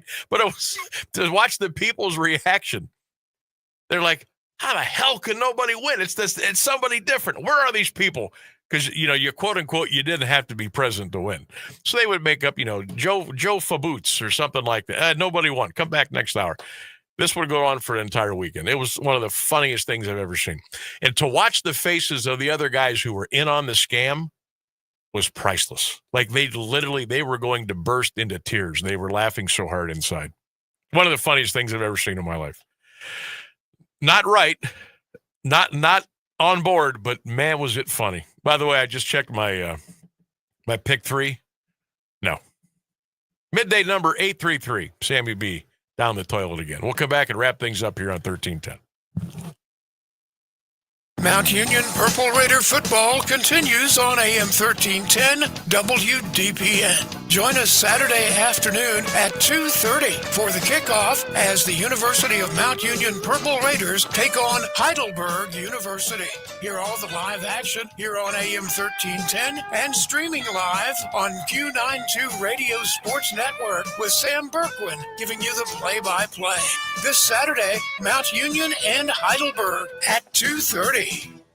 Do you have trouble getting in and out of the bathtub? Are you afraid you'll slip and fall entering or exiting a tub? Safe Step walk-in tubs can transform your bathtub from an area of concern to a calming refuge. Call them today at 1-800-498-2098 and save $1,600. Safe Step walk-in tubs and showers are proudly made in Tennessee and offer an ultra-low step-in, avoiding that difficult climb over a traditional bathtub wall. They also offer a variety of therapeutic benefits that may help soothe your aching muscles and joints, increasing your mobility, boosting your energy, and improving your sleep. Safe Step walk-in tubs are designed to easily fit your existing tub space and are often installed in as little as one day. Just dial 1-800-498-2098 today to save $1,600 and receive a free shower package. That's 1-800-498-2098 for a free no-obligation consultation and to save $1,600. Safe Step walk-in tubs. Safety never felt so good.